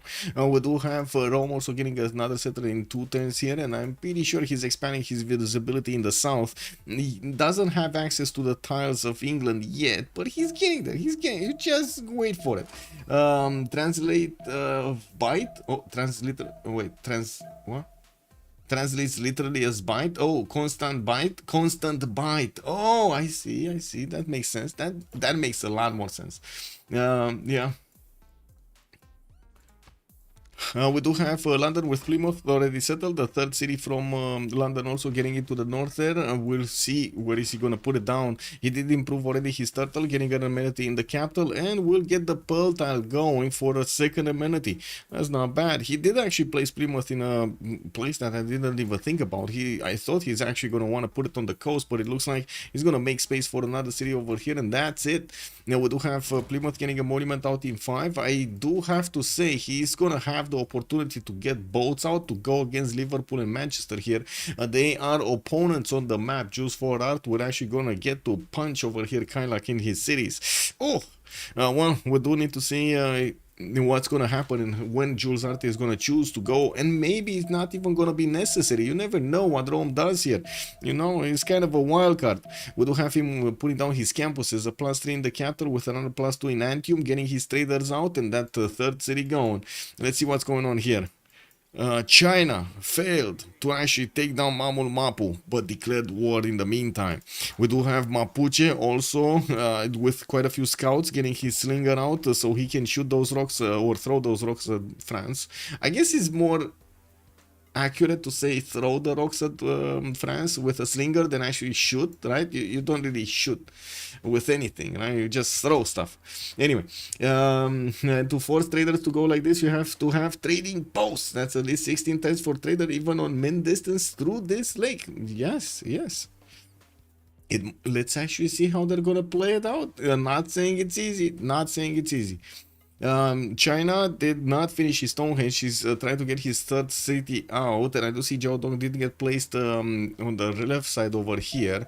Interesting. Well, it is a defensive posture because he could have put it on the 2-2 to have access to quite a few hills over there on that flat tile, I should say, the plains, on the plains hill. Now we do have Indonesia also coming with a third city towards him, and this might get scary. You never know when a few horses from Indonesia come out. Let's actually see, where is he going? Indonesia is choosing to go mining in 2 turns. Okay, 6 science with 4 culture. Okay.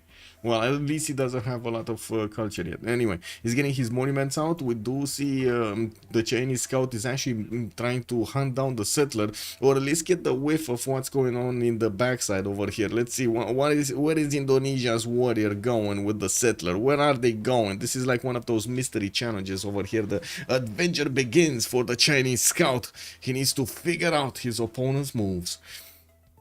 Now we do also have turn 17. We're going to need to take a look at the city-states, and of course we're going to need to see if any of the players are actually going to try to take over city-states. I didn't see anyone building boats yet, so I wouldn't really say they're going for it. Hey, look at that! I said no boats, and I see England getting a boat. Well. Let's actually see if this is going to actually go anywhere useful. With the city-state screen, we do have Chinguetti, Nazca, Candy, and La Venta for the religious bonuses. I do see also Zanzibar coming in for the trade bonuses. We do have Preslav with a cat for the military, Antananarivo for culture, Taruga and Geneva for the science bonuses, Zanzibar 1 for the trades. But wasn't Zanzibar takeable? Yeah, it's here, so maybe some binaries are just gonna come out from Phoenicia and they're gonna go and do the boom boom to Zanzibar. I'm pretty sure there's gonna be some boom boom going on there. We do have binaries already coming out from the city of Tyre, and I think you know where they're going. Just rushing coming for China. Oh man, he does need to get something over there to help him out.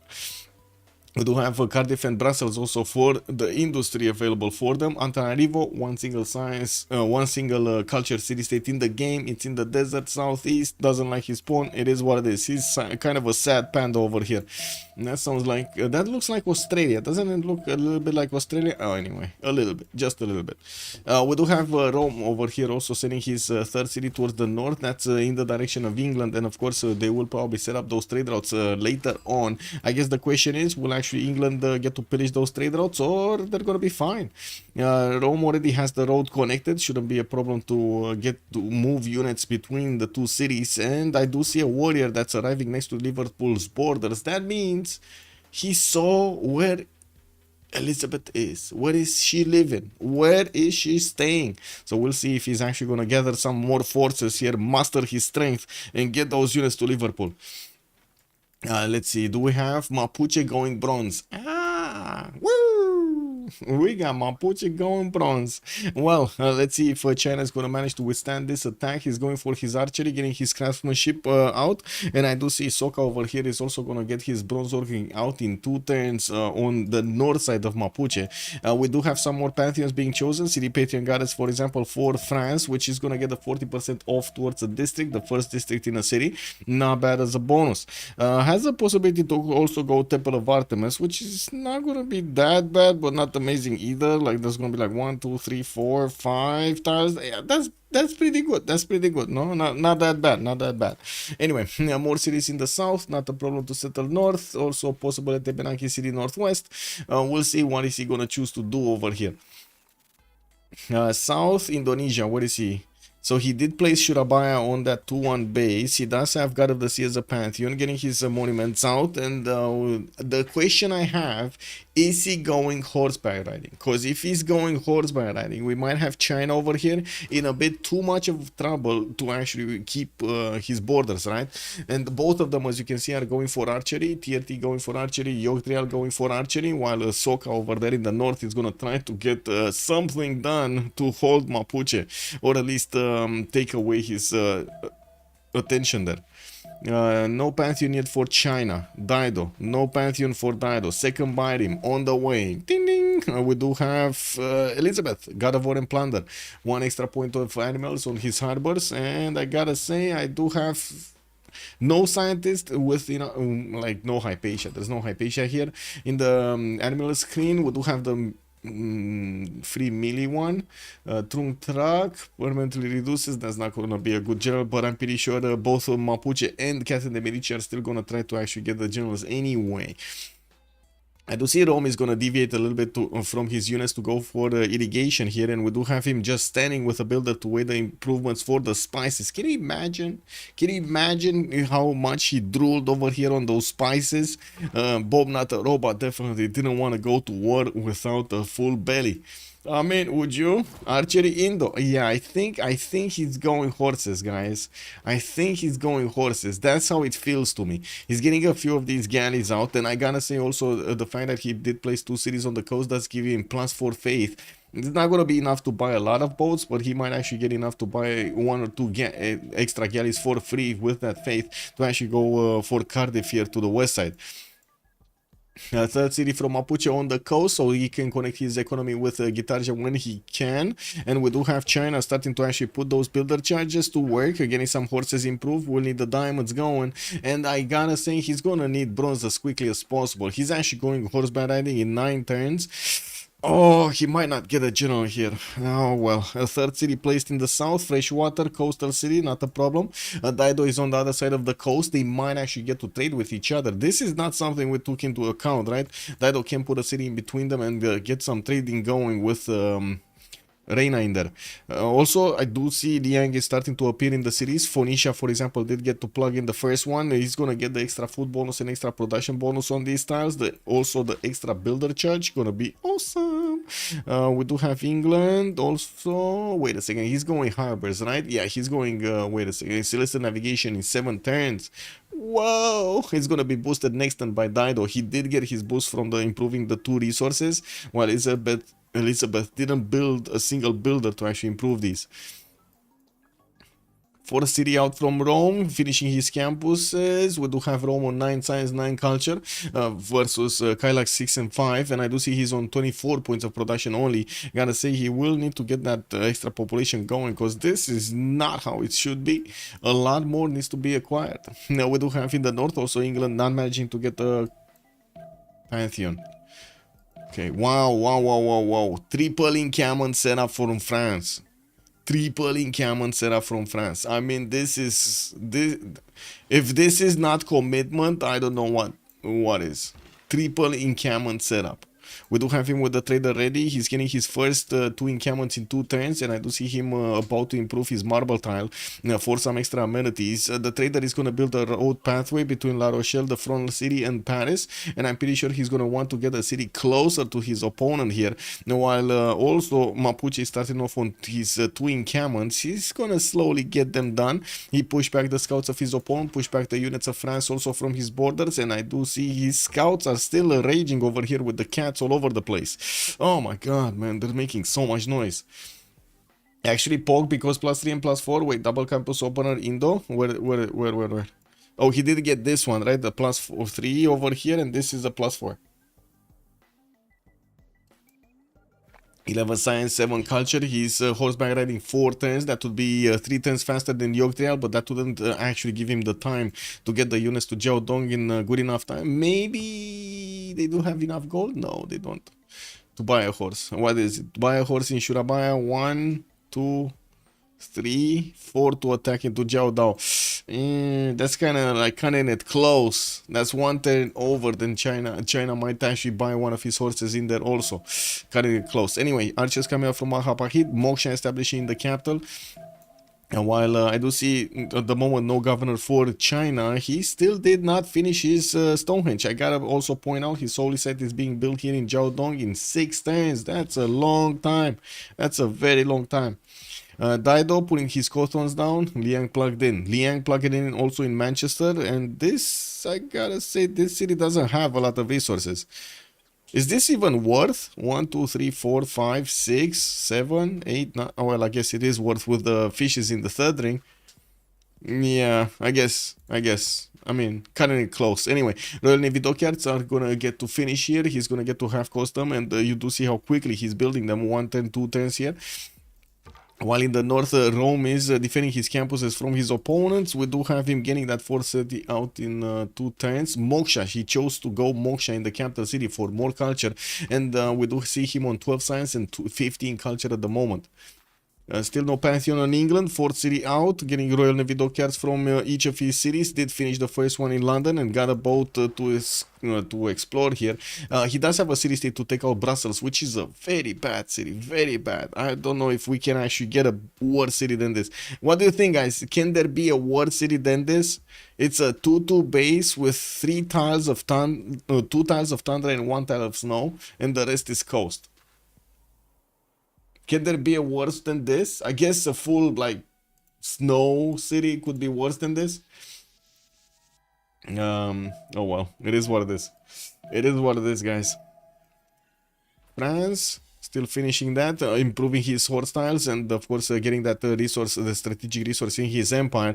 The same needs to be done here in Mapuche's territory. He does have his horse to the northwest of Engulumapu, and he did not improve it. His encampments are going to finish here, and that's going to be a problem if he doesn't manage to actually get his horses as a resource. Only Rome and Indonesia are actually making horses at the moment.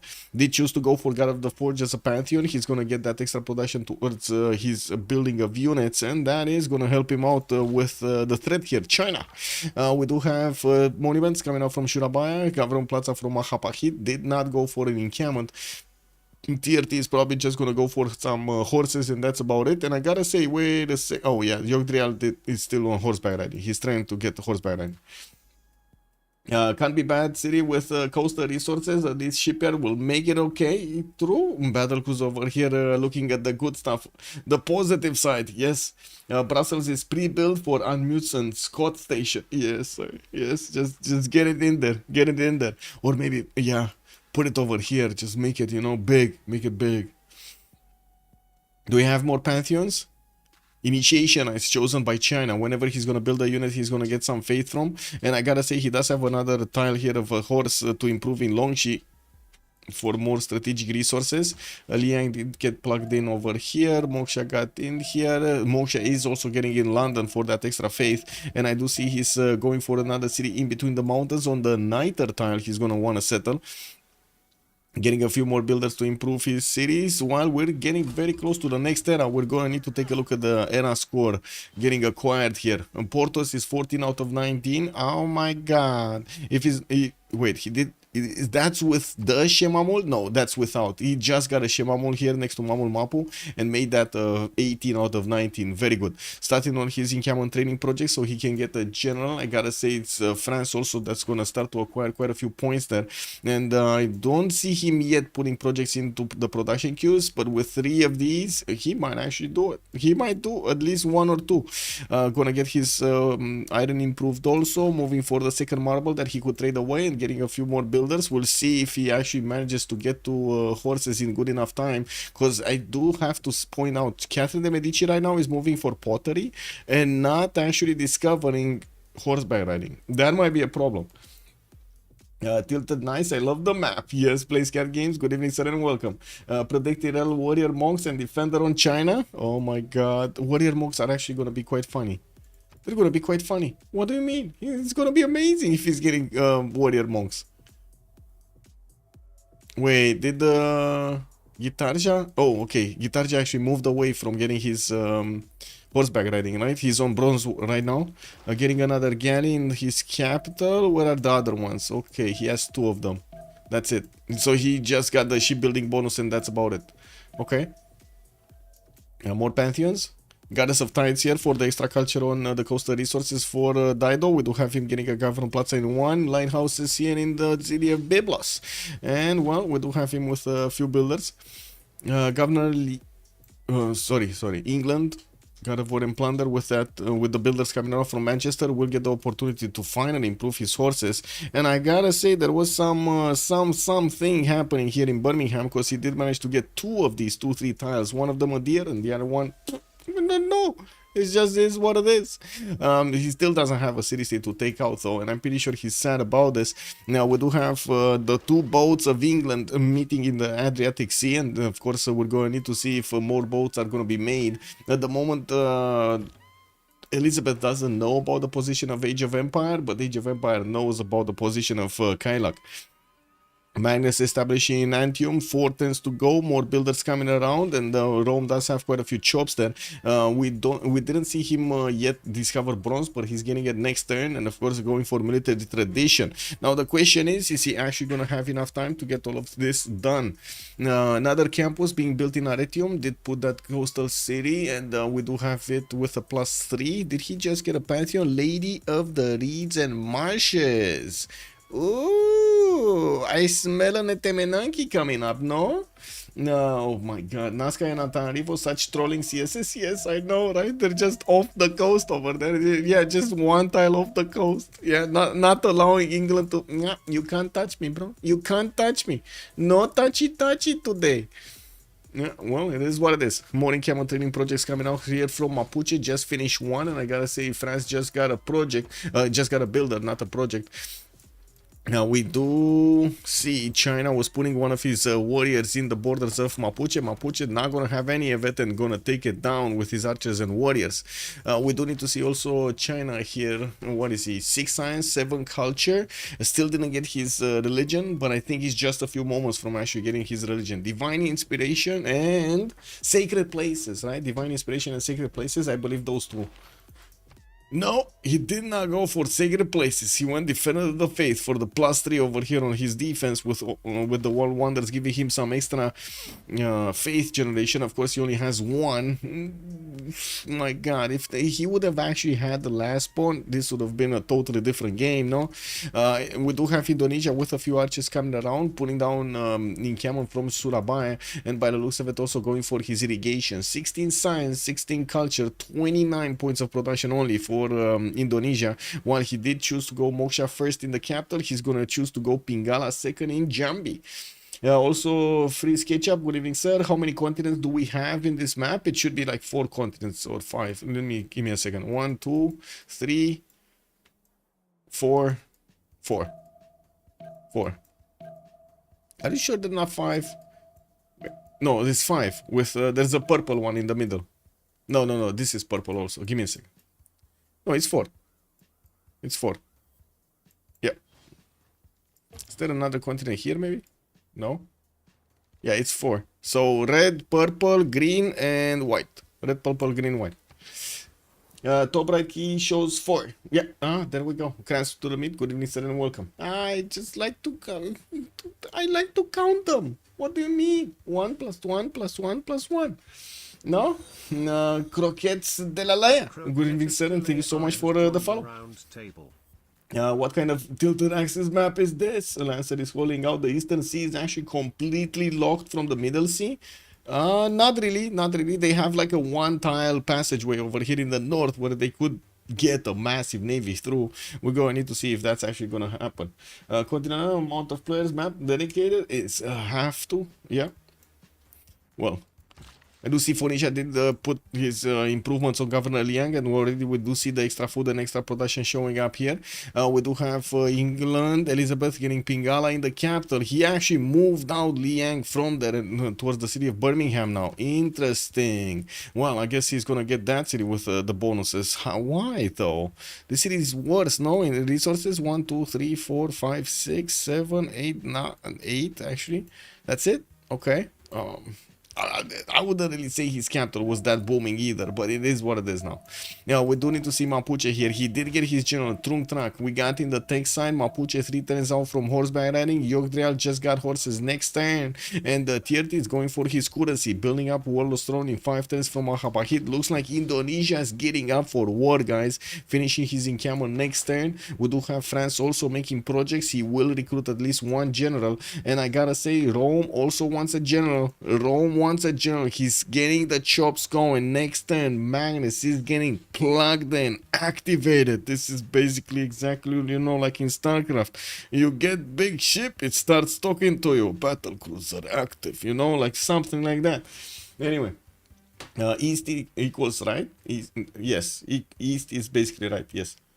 Hunter, good evening, sir. The EC. Right. Kick. This one has the same, right? I guess it's a one-tile passageway that you can build a canal on. But yeah, oh my God, yes, you're right. It is actually locked off. You're right. I was thinking middle and west. I'm sorry, my bad over here. Totally my fault. Confused them. Is everybody gonna get their golden ages? 19, 22, 20, 24, 22, 26, 30, and 24. It's fine with the golden ages.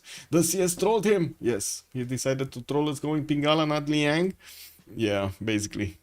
Getting a Government Plaza in Manchester here. What do we have here? Warriors coming around from China. Why is he building warriors? Is he actually gonna go for swordsman here? Well, he will have a lot of forces on him from both nations, and of course we're gonna need to see France over here from the north if he's actually gonna go more than actually picking up a general, and maybe even get some units against his opponent there. Did he not pick up a general? Oh, now he picked up the general, and he made the projects for it. Wait a second. Rome? Oh, Rome, we didn't get to the turn. Okay, now is the time. Now is the moment of truth, guys. France just got a general. We got Indonesia with a general in 4 turns. He does need a chop. He needs at least a chop, if not even 2 chops, and his builders cannot do it next turn. Okay. The question is, France is going to get another encampment training project next turn, and that means we're not going to have a general on Indonesia. I don't think Indonesia is going to get a general here. And Sasu, bonsoir monsieur, bienvenue. Also, race for Zen on both Englands with discounted holy sites. Yes. I see, and Sasu comes in to show us the cucumber, the big juicy cucumber. Very nice. Oh my God. Actually, we're getting into the cucumber season over here, no? How do you call in English muraturi? Does anybody know? Do we have any Romanian here? Oh, wait a second. How do you call this? Translate. Like, I don't know if you guys have this. No, you call them pickles? What? You actually isn't pickles basically cucumbers or smaller cucumbers? Like if I search pickles, yeah, it gives me this. So look, if I actually search this, it gives me this. But this is not in Romania what it is. Or I guess it is like this. Let me see. Oh wait, you don't see it. Gherkins. Good evening, sir. Yorkshire Beef. Hello there, sir. Wanted to show you this basically. Don't you have this? You don't do this, Muraturi? We call them. I don't know how to call them in English. Maybe you know. Maybe you know. How do you call these in English?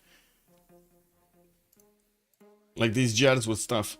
Pickles are using cucumbers, but pickling is anything set. Oh, I see. Aclithian. Good evening, sir. So it's just basically most of the pickle stuff is pickles, cucumbers. So yeah, I see.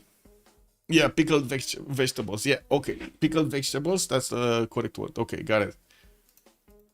I totally don't understand this bro in Indonesia. He had one job to save and make money, and do some horses to defend from China. He has a lot of space. He has the Rail Dog Mapu taking care with China with 10, but now he's doing warlords. I mean, I think they want to actually finish off China quickly here to focus their energy on France in the north, focus their full energy, but that's still going to be quite hard to go against China. Warlords Throne is going to finish next turn. There are quite a few jobs available for Indonesia, and I do have to point out, it's not like China actually had time to get his own general. He does have his +3 on the defense because of his religion, but that's about it, right?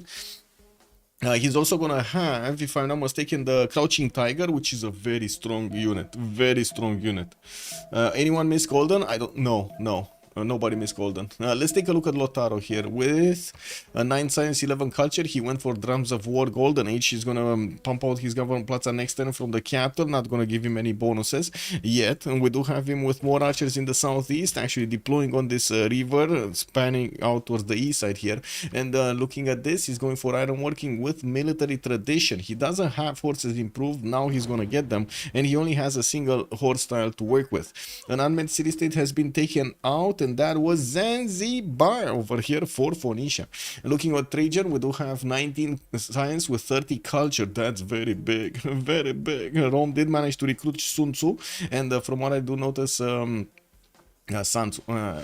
we do have him with a possibility to go Liverpool, Bradford, Manchester. There is a single warrior defending Liverpool. How is he gonna get this going? I don't know, man. Maybe this guy has like a magical bat or something. Can you imagine the magical bat of the English warrior over here? It's gonna be like Excalibur, you know, like the movies. He's gonna take out everybody with that magic stick. They probably want England and Rome to make the money. Well, I mean, they're gonna get the money anyway. I do see Reina being plugged in Arretium here for Rome, and we do have them only on 10 gold a 10. I guess they're not up there yet, but Jules is on 33, so you know he's doing better. We do have a 5th settler and a 6th one coming out from Rome and Antium, and well, at the moment, no units to actually go against England towards the south. Age of Empire, 14 science, 28 culture, 33 gold at 10, 48 points of production, 4 series strong with still a lot of jobs. He's waiting for his feudalism timing to actually get everything going. Putting Moksha in the capital, Magnus second city Plymouth, and well, at the moment he was searching for a city state to take out. Does he know about Brussels? He doesn't know about Brussels. Okay, he didn't find out about Brussels. Not saying that's a very good city, but at least it's an easy city that he can take out with his boats. Gitarja, 29 science, 27 culture. We do have him with the first horses already coming around, and I do have to say the Chinese units do look strong on the defense. We're going to need to see quite a few units coming out from Mapuche, especially those archers, to take on the Chinese army. Victor establishing Surabaya, a few more builders coming around. He did choose to go for Pembroke and Voice Goldenish, only 35 points of production. That is quite sad. Also, the bat is imbued with gems. Yes, Santorius, good evening, sir. It has the infinity gems. That's where they were. Oh my god, that's where they were, guys. That's what they didn't tell us in Avengers. The gems, the infinity stones over here just arrived, no? On his magical bat, and is that on England? Wait, don't think they could kill China shipbuilding, especially on China cheap tech. If boosted, they can even buy or chop him a settler. In the result, they'll have Irel Indo, Irel Mapus, half Irel Rome, and seeming England versus not the China. Irel Mapu. Oh, wow. Okay, I'm struggling to follow, bro. Not gonna lie. Happening. Okay. Well, I guess we're going to need to see if how many of those are actually going to be real. Now, taking a look at the other side, we do have Shockout, Pembrush, and Voice Golden Age. Still no units, getting Wall of Strony 310s, 4th City deploying north. He did get a military engineer and has an extra general for himself, Hannibal Barca, for the units. 5th City, 6th City also coming around. Looks like he's not going to be looking to send a welcoming committee here to Mapuche at the early stage of the game. We do also see his 13 science with 19 culture chose to go Pembrush and Voice, but doesn't have a lot of culture to actually, give him the bonuses there. I guess he's missing Moksha, actually. That's what he's missing for the culture. 49 points of production does put him quite stronger than Rome and also Mapuche. Yogdreal, 8 science and 17 culture, starting to defend against his opponents, 2 of them. From the north, Mapuche, not yet getting his full strength going, but he's gonna have 4 archers that are gonna come out from this forest to peekaboo China. We do have China getting his Wall of Throne in 4 turns, has more of these horses moving west side, and I do have to point out, it's gonna be quite tough for these archers to actually find a solution to attack the Chinese units. The land just looks terrible. Anyway, we do have a few more horses chopped from Mapuche, a few more horses coming out from Surabaya, and as you can see, wait a second, is this statue of Zeus? No, Temple of Artemis. This is Temple of Artemis next to Longsi. What am I talking about? Statue of Zeus needs encampment. Moving forward, Dido, 16 science, 27 culture, Pembrush and Voice Golden Age, still on 3 cities, getting to 1 turn a campus in the capital, putting another city on the north on the freshwater tile. I gotta say he's actually 4, 5, 6 soon to be cities here. Moksha and Biblos, Liang in the capital, giving him very good production and food generation. 46.5 capital, guys. This is a 46.5 production capital. 8 pop already. Oh my god. 16 science, 27 culture, 42 gold at 10 here. Looks like he's the gold generator on his team. We do have also Kailak, 18 science, 21 culture, getting under attack by the boats of Age of Empire coming through this. And I gotta say, we got the legions coming out from Antium. Oh my god, is this gonna be like that scene from Hercules? Wait, was it Hercules? Or what is that scene when, Brad Pitt just was fighting one single guy to decide the whole war over there, and he just slammed one of those swords in him? No?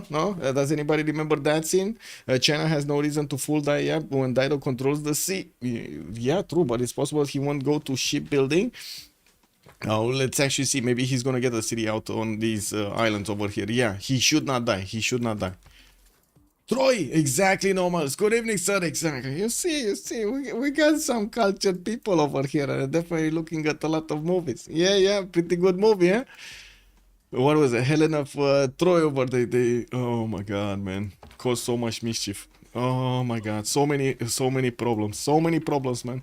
From one single character. First priority is to build up units, and then once you are somewhat safe, shipbuilding into escape. Well, by the looks of it, he did manage to make a line of units, and this is the turn. Mapuche is gonna start moving his units forward, all of them in a line. Let's actually see how many of them are gonna get next to the Chinese units at the last second of the turn here. Moksha establishing in Ngulumapu. We got more horses coming around. His general didn't actually cross the river yet, and I do see Indonesian horses are having a problem actually attacking into the Chinese ones, especially without a general and especially without that many possibilities to attack with his archers. Oh my god, man, that horse. Anyway, the horse does have a promotion. I have no idea why he did not actually promote him. From the right side, Mapuche's attack is starting to come out, and as you can see, he's getting those horses right in the face of his opponent. Sacrificing one of his horses is going to be a problem, though. These Mapuche units are going to get in towards his capital, and they're going to take out these units around him. More culture is acquired from taking out the units, and I'm pretty sure this is going to be painful for China. Very painful, very painful. Temple of Artemis. Wait, why is he building Temple of Artemis instead of units? Like archers, man. A lot of archers. This is archer required type of game. Anyway, one single horse, the second one coming up from Lyon. France is getting another city towards the south, and I do see him building entertainment complex in Rouen. This is quite a surprise. He's kind of on the front line here, and he's trying to build Colosseum, which is question mark, question mark. Oh my god.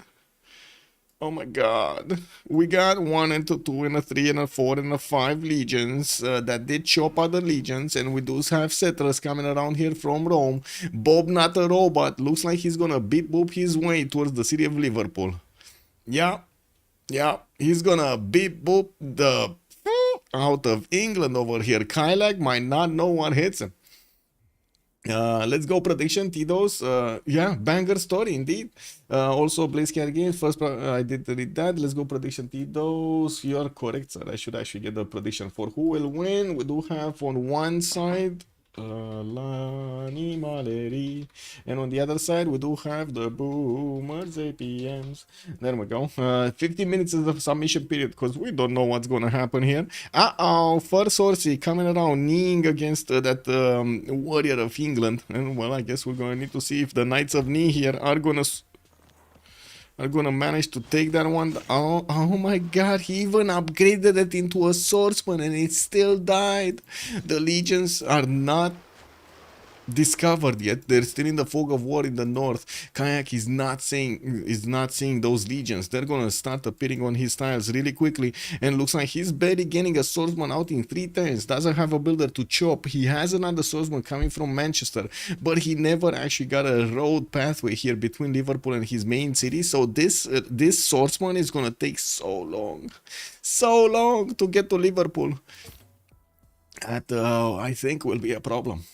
Let me put my chats back in order here because I clicked on a lot of other stuff and my chats are not in order. GR, good evening, sir, and welcome. Glad to be of service, sir. Also, I did read that. Okay, Bradford has some chops, but Liverpool is looking doomed. Yeah. It's kind of hard. Let's see what's going on here. We got Mapuche wrapping around these Chinese horses like a python, and by the looks of it, the archers are exactly where they need to be, right behind these Mapuche units. Now, we do need to see how quickly Portus can actually get to his castles. He's only 11 signs, so I would say it's very slow. I would say it's extremely slow. General project here for Indonesia. He's starting to get his heavy chariots out, and well, he's looking to actually go for knights. He does have a lot more science than Yogdrail, almost triple the amount of science that Yogdrail is benefiting from, but not with that much amount of production. Did manage to get the Zhang Heng, and taking a look at the great people, we did have Hypatia being picked up by Rome for a free library and an extra point of science on his libraries. Now that he's having that bonus, he's starting to actually get a few libraries going. I do see also Aretium is putting down a commercial here with Reina in that city. I would imagine he might actually want to get a harbor also there. Okay, let's see how things are going down here, because I definitely see one legion with the opportunity to get right next door to Liverpool. Liverpool still needs 2 turns to get a swordsman out, and these legions are gonna start bonking on it before that unit comes out of the city center. We got 6 legions right now with a general, Sansu. Anyway. Bradford has I expected to see long GDR game with 2 corners of Viral, but players decided to finish it fast. That's the beauty of multiplayer, Constantine. You never know what's happening. Exactly. That is just the beauty of the game. And it's quite sad that in Civ7 we might not actually get to see this.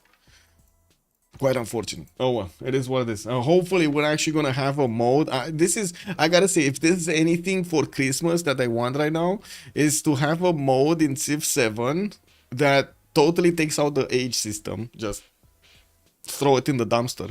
Don't allow civilizations to switch leaders in between. Just get them on the same, same pathway. If they're in the same culture, that works. If they're not in the same culture, it doesn't work. So, for example, you can have like England having Elizabeth, having Age of Empire, and so on, but you don't get the other ones. And that's about it. And big maps and big max. Yeah. Just basically take out every one of the fluffs in Civ7 and let us do whatever we need to do to balance it. Also, Kostroma, thank you so much for the follow, sir, and welcome. Civ7 won't have multiplayer. Well, they said it's gonna. First of all, like you cannot get more than 4 players in a game from the beginning. Like what they did is they basically in the early stage of the game, in the first stage of the game, you don't have big maps. There's no option to go for large maps, so the map forces you to start off with 4 players, and yes, in the exploration era you can add 2 more players, but who's gonna join the game halfway through? Like, let's be real about this. Have you seen how many problems we have right now with players joining halfway through? Imagine then. So in other words, you want Civ8? Yes, basically yes. I guess we're gonna need to wait for the community to actually, complain about these things. Indo keep settling inland. Either this is a big balls or they're 90 full die against Guard Imperials. Well, I guess we'll see. We shall see. Liverpool is about to go down, even if it's getting that swordsman. There are multiple legions around them with a horse also to attack into the city center. I think one of the legions does have an attack available. I'm quite surprised he didn't actually love tap that city of Liverpool right now. You see, this legion does have an extra movement. It could love tap the city of Liverpool. Oh well. Anyway, more commercials coming around here from Rome. We do have libraries.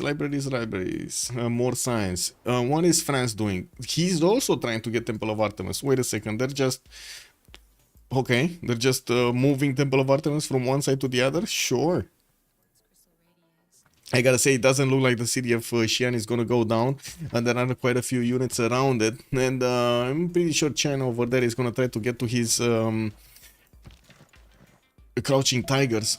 That's gonna be a pretty good unit if he does manage to get there.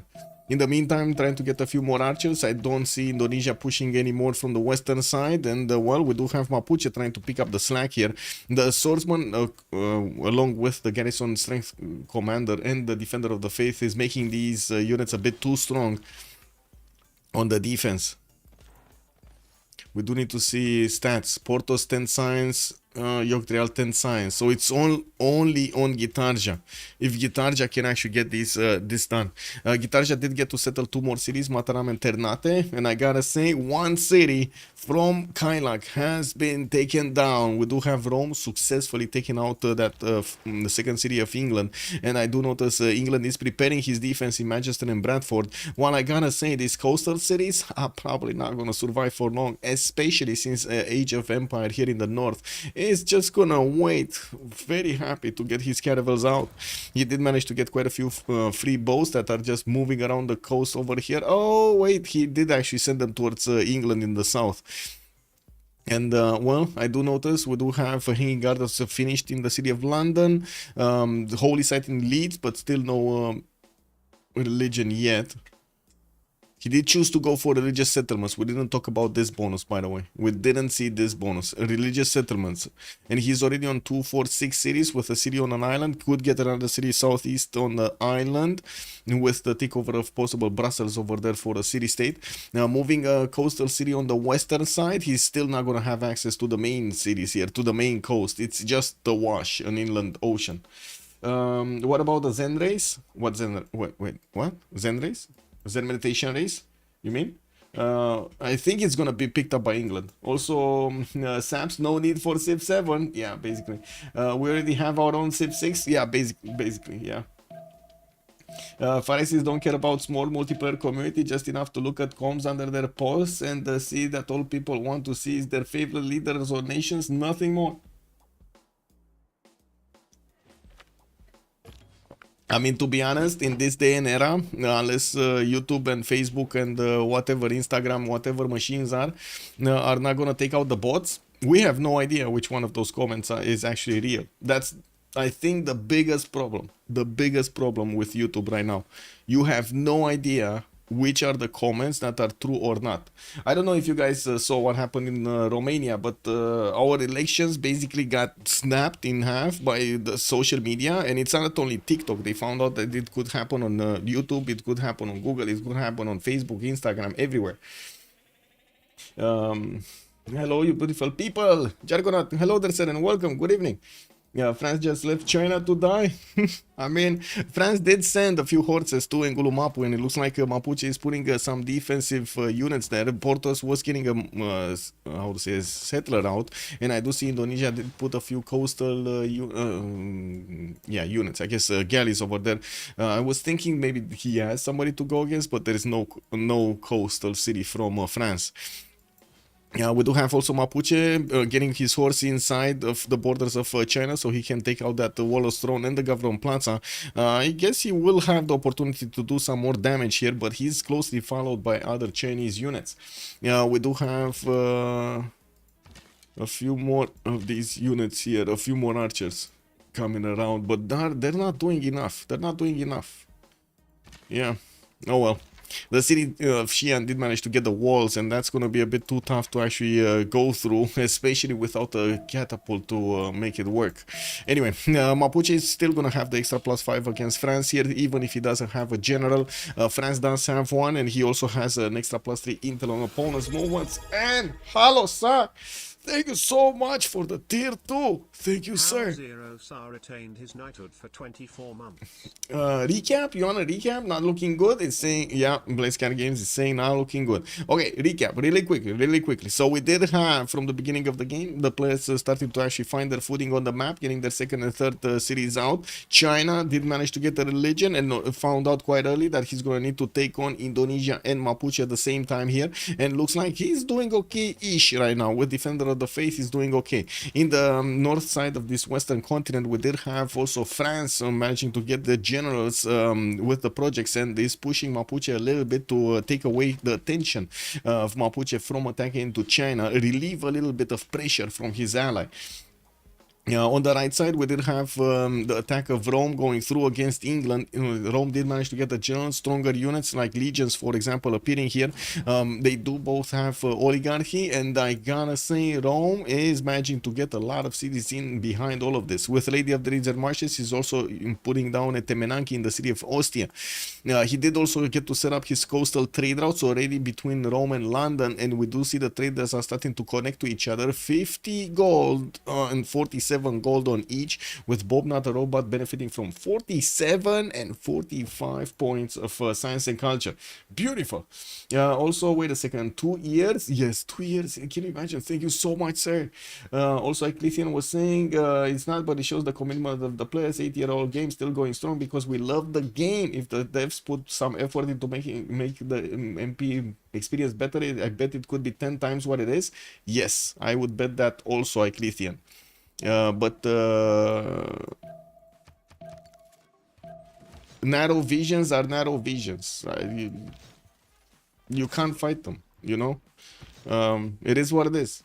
Unfortunately, in this world, one of the biggest things to actually fix, I guess the biggest thing that you actually will get to realize, you can't fix stupid. You cannot fix stupid in any domain. You cannot fix stupid. It is what it is. 3 little ponies, nice friend support, yes. And then you could sell skins and packs, and why? I'm just surprised there hasn't been any attention to it at all. Maybe they're actually scared of teaching people, I don't know. Because Civ6 did, I should say actually the multiplayer community did teach a lot of people, especially people that weren't actually, how to say, interacting with each other that much. A lot about values, a lot about how the game, how the reactions, negotiations, strategies over here. We've seen a lot of stuff. Anyway,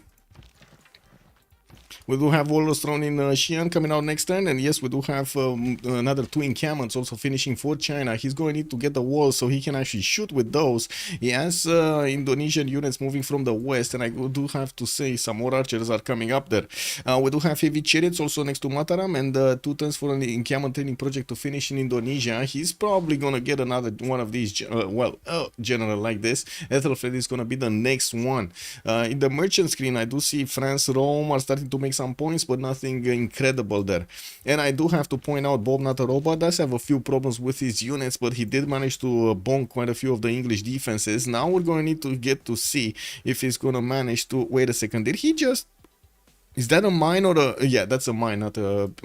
I thought it's actually a Roman fort, and I thought he got that tile, built a Roman fort, and then lost it. And I was like, how did that happen? France is just making a start on the map. Yeah. That's what he's doing, right? He's doing the 5-star.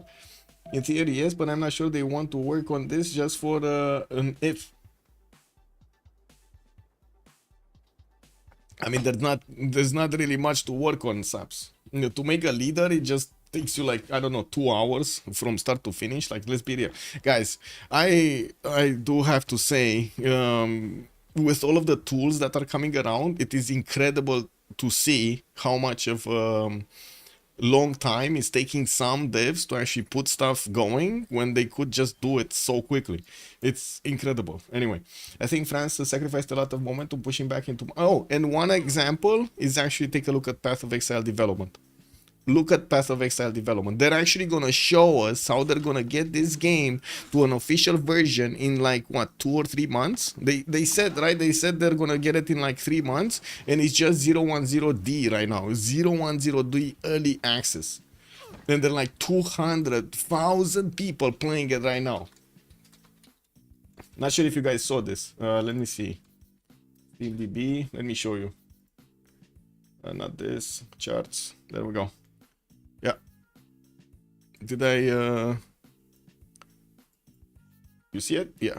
Oh, sorry. I'm sorry. I said 200,000. Oh, I'm so... Guys, this is an early access game. $27. Early access game. $27. 423,000 players right now playing it in early access. And they want to take part of the development process to actually put bugs and stuff like that and try to help out the devs build a better game for, guess what? The players to play. Worth 100%? Yes, exactly, right? I don't know, man. I don't know. So it's like incredible. Yeah, I like the game, but I can't handle the grind. Too much repetition. I think that's gonna be toned down, Eclithian, as the game progresses and as the players actually are finding this. Hello there, Nitro. Good evening, sir, and welcome. 1-2 runs a day keeps the grind away. Yeah, basically. Anyway, I do see Xi'an is repairing his Warlord's throne, and we do have more units being taken out from China, but of course China is shooting back. Looks like he's gonna lose his encampment on the city of Jiaodong. Now that city did get the walls up right before the encampment was getting attacked. Yeah, we do have Mapuche starting to also get some swordsmen, and I do see a settler race moving forward. That's quite surprising. I'm actually curious, where is he gonna put this? Okay, east side on the river, got it. I thought he's actually gonna send it in non-freshwater territory directly in the face of China, and I was like, what? Anyway, school must be out for the holidays. Yeah. I mean, I'm pretty sure during the Christmas period, basically in between the Christmas period and the New Year, we're gonna have a lot of PoE 2 being played out, and we're gonna have a lot of EFT being played out. Escape from Tarkov. That's another one of the big boy games, basically, that usually has a lot of events during that time, and we're probably gonna see a lot of Pestery on the streams and so on and so forth, doing his marathons and so on. Photo settling in order to get a road, most likely. Well, yes. The eastern plains are much flatter and easier to run over. Okay. Oh, walls coming up in 2. Is this city even gonna get walls? Because I do see these legions are gonna get to Love Tappet next turn, and it shouldn't be that big of a problem to actually keep the city. We do have Victor trying to establish in that city center, but with the massive 6 legions that we did have from the beginning, it looks like Rome did did manage to do a lot of damage to England. Kailak did jump up to 28 science and 20 culture, but still he's gonna be down to 2 cities. And yeah, look, Phoenicia did actually get this city here. Sbrnt N is over here on that lake. He was trying to actually get everything going with Birmingham. Oh, one other thing that you could actually help the city with to get the trade routes directly is build a canal over here and connect the how to say the bodies of water. And there we go, second city being taken out from England. We do have Rome managing to succeed in his endeavor, 58 science with 50 culture. And I gotta say, when is 30? Did he get his units? Yes, he has upgrade button on the knights over here. He's gonna have the opportunity to upgrade them quite quickly, and I do have to say it does seem like he's gonna get his catapults coming around, gonna hard build a few more, and did not manage to get a general. This is kind of weird. I don't see a general here. Next turn, no, he's making 1 general point a turn. He's gonna need 4 more turns to get this going. We're also coming close to the next era, and we're going to take a look who is getting what in the next era. Looks like we got 7 more turns. It's slowly getting there. Dominant religion in Mapuche, that's probably the religion of China, right? Yes. Do we have any other religion? We must have had here from England. How did he not get a religion? Did he not get a prophet yet? Oh, okay, he did get a project, but he didn't recruit it yet. Okay, got it. Now we do have Theater Square +2. I do see some more chops in the bananas. Forest Fire next to Preslav. That's a juicy city to take. And I gotta say, Ostia did put down a Temenaki earlier in the Roman cities. Never actually finished them. Never actually finished it. Poor Sidon's residents, their babies are crying when look down at this waterfall from the end of our flat wall. Dido Heartless making children cry. Yeah. You know what's making children cry? 4-player maps in Civ7. That's what's making children cry, man. It's just like in that song, what is it? When Doves Cry, no? I have to say, in a 2 versus 1 position, Mapuche and Creed did a great job of virtualing with one and seeming to sweep on a time push with the other. Yeah. Dido is the most productive of them all. Where is he? Where is Dido? Dido. He's on 97 points of production. Yeah, he is actually 4 more points over Jules. But he doesn't have the same size. But I guess it can, yeah, they're basically close to each other in terms of stats. I gotta say, this is incredible that Rome did not lose a single legion from the front line. He's gonna get a promotion on another one. And by the looks of it, England is in trouble. He's trying to get new swordsmen out and putting them on the front line, while we do have Rome over here just promoting his own units, getting more damage on them. Look at this 61 attack strength legion against a single swordsman of 40. Man, wait, $130 or $200? I don't know. It's a lot of money for biggest pack making cry. Not only children. I mean, it's not even the biggest pack, right? But still, I gotta say, I don't have that much to complain about the price as much as I want to complain a little bit about the experience that we're gonna have for that price. Like, I give you an example. You buy Escape from Tarkov for 120 euros, 250, whatever you want to invest in it, because the return on investment is very big. You're gonna get to put a lot of hours into that game to actually finish the challenges that the game gives you, and it's like years, months of worth of time, right? If you compare that, if you start to calculate, okay, how much value do I get out of this? That's a lot of value. Same with Civ. If I spent how much, 150, whatever it was, Civ6, right? $150 or something, all of the packs, all of the expansion packs, everything. I don't remember, but it's probably around 150 and 200. Imagine I played 12,000 hours.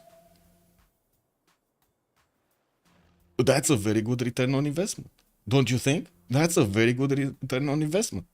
I do have to say I also stream, so that actually adds a little bit more value to it. So yeah,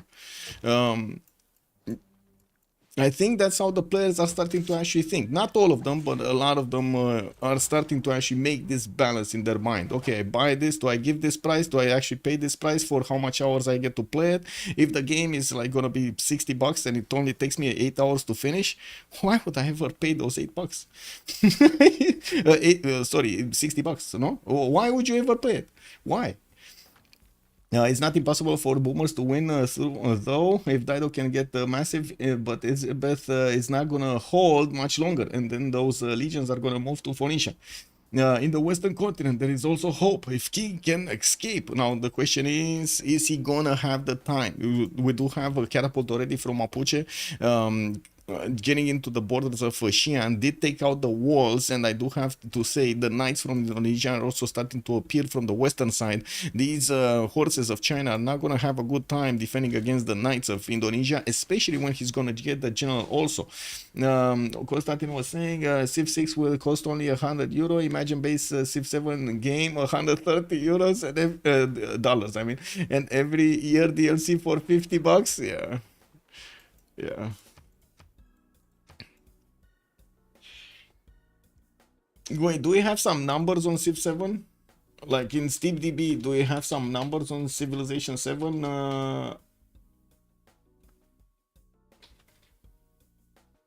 What is it?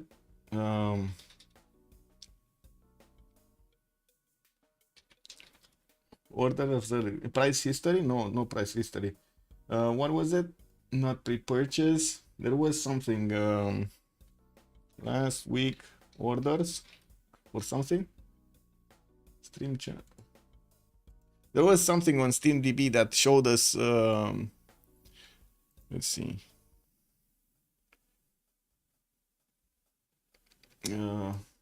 Sold last week. Sold.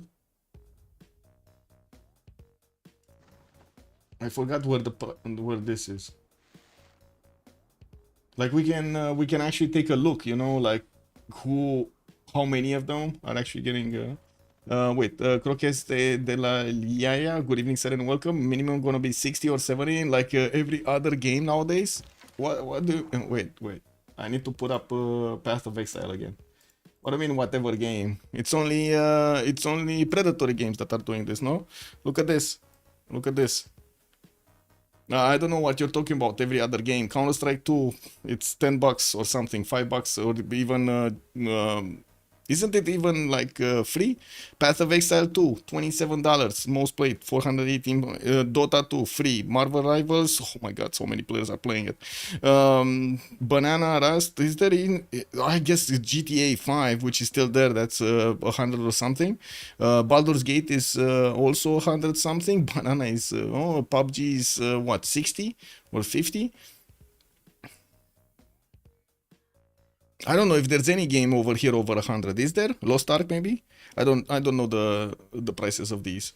But anyway, underestimated and overestimated injuries. Yeah. Well, this is one I wanted to show. Path of Exile, man, just came out, early access, $27. Boom, 400 players. Easy peasy, man. Half a million players. Incredible. Easy peasy.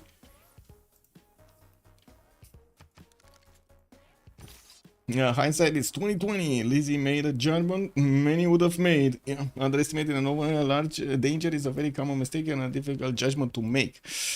Yeah. True. I can't say no to that. We do have many times coming out from England. He's gonna get a unit that is definitely gonna defend against those legions.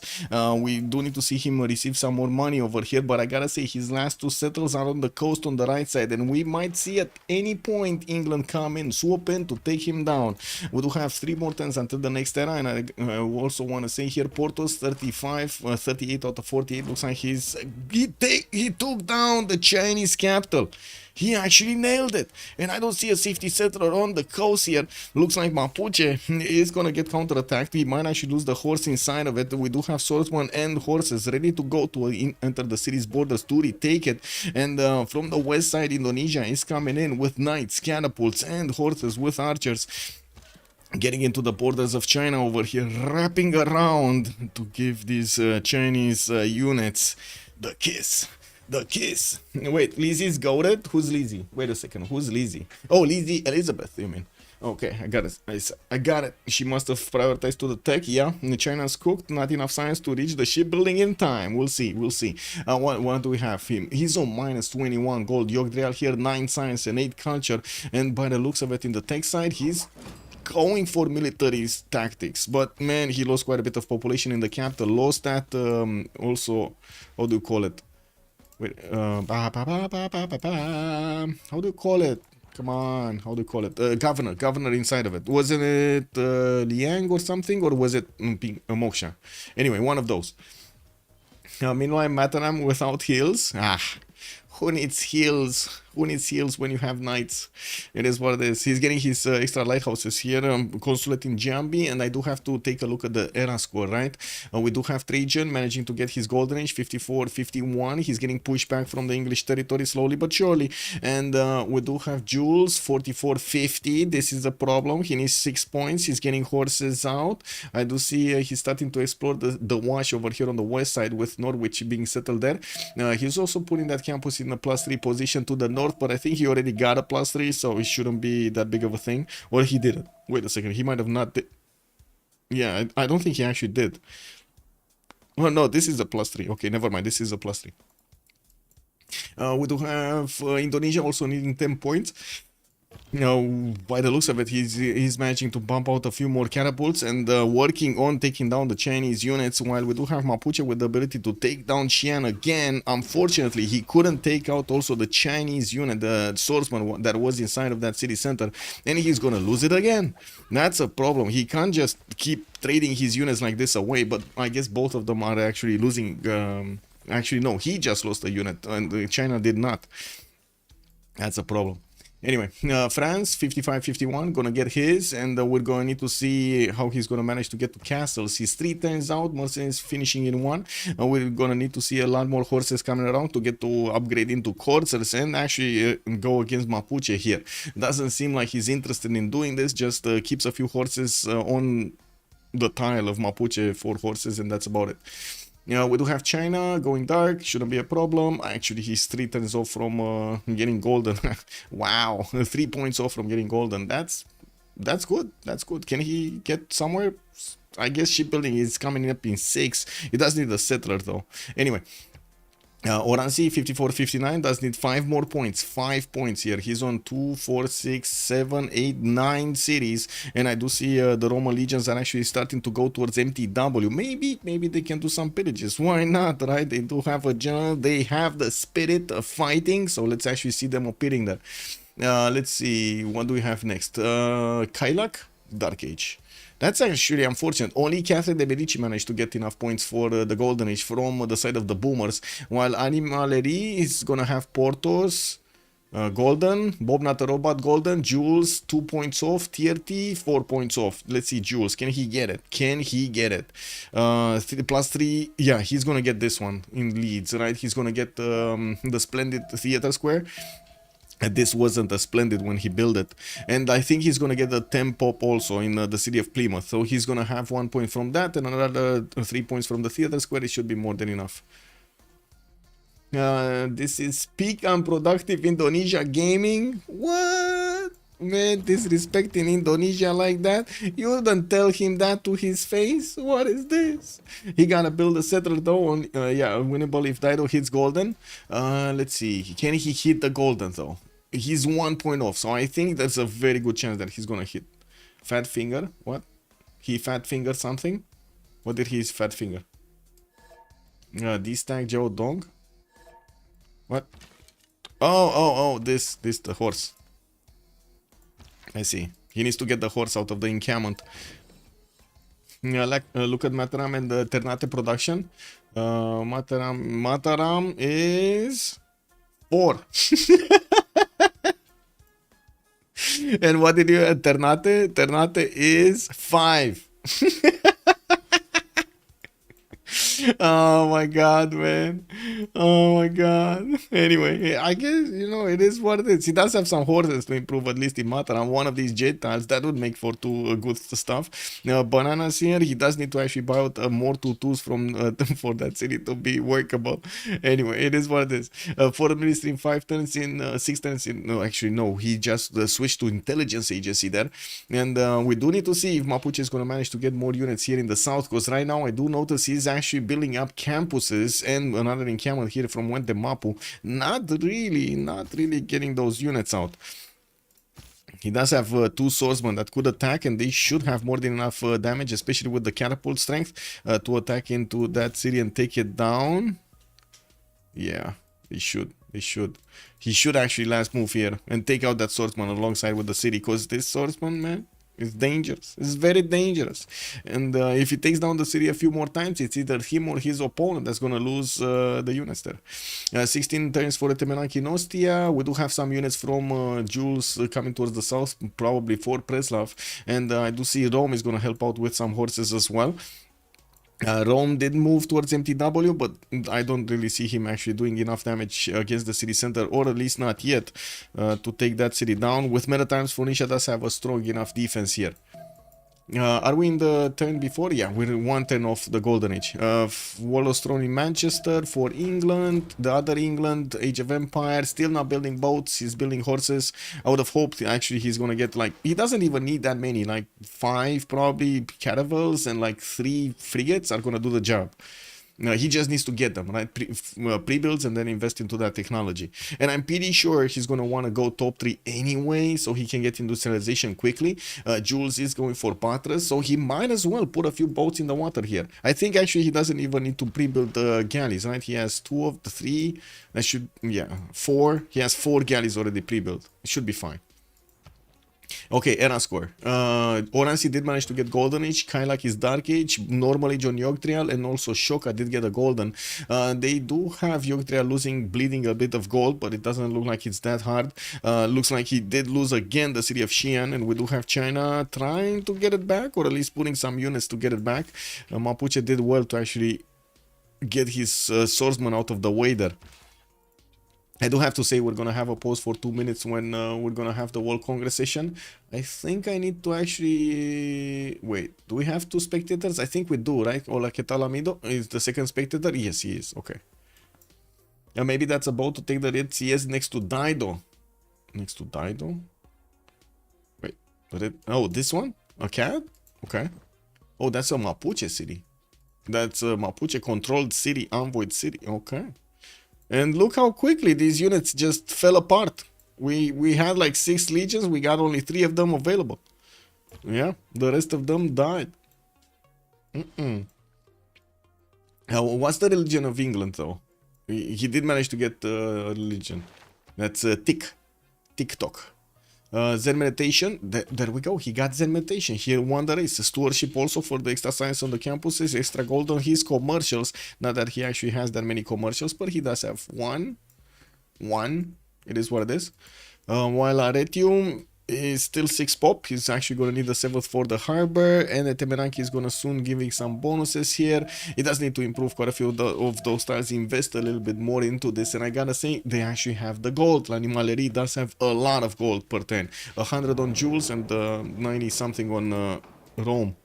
Let me actually get this going, and we're going to have that pause of 2 minutes.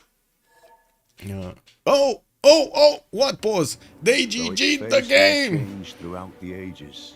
They GG'd the game. We did have Rome punching down Elizabeth as hard as he could, took down 2 cities away from him. On the other side, Mapuche came in with the horses, going against his opponent China, took out the capital with the help of Indonesia from the western side, which was just giving him a big hug of a python over there. It was just... And then on the other side, we did have so much gold coming around from their coastal civilizations, from the navals, with the trade routes starting to get to connect to each other. The gold was going everywhere. 86 on Bob Nadaroba, Jules on 100. They GG, well played. Well, Kylak over there, the Boomers unfortunately lost their first game out of this best of 3 series, and we do need to actually take a look at the thing. Give me a second. Getting into the CivFR. What's this? Why am I getting ping? Oh, what's this? Oh, wait. Oh, if you wanna, yeah. Give me a second, let's put it through Google Translate over here to be sure about it. But I'm pretty sure they're talking about that anybody can stream. Like, it's one slot in game, but anybody can actually stream the finals that are starting tomorrow between Freitos de la Vega and D-Shark, the Sharks. Let's actually get into the same channels here. One sec.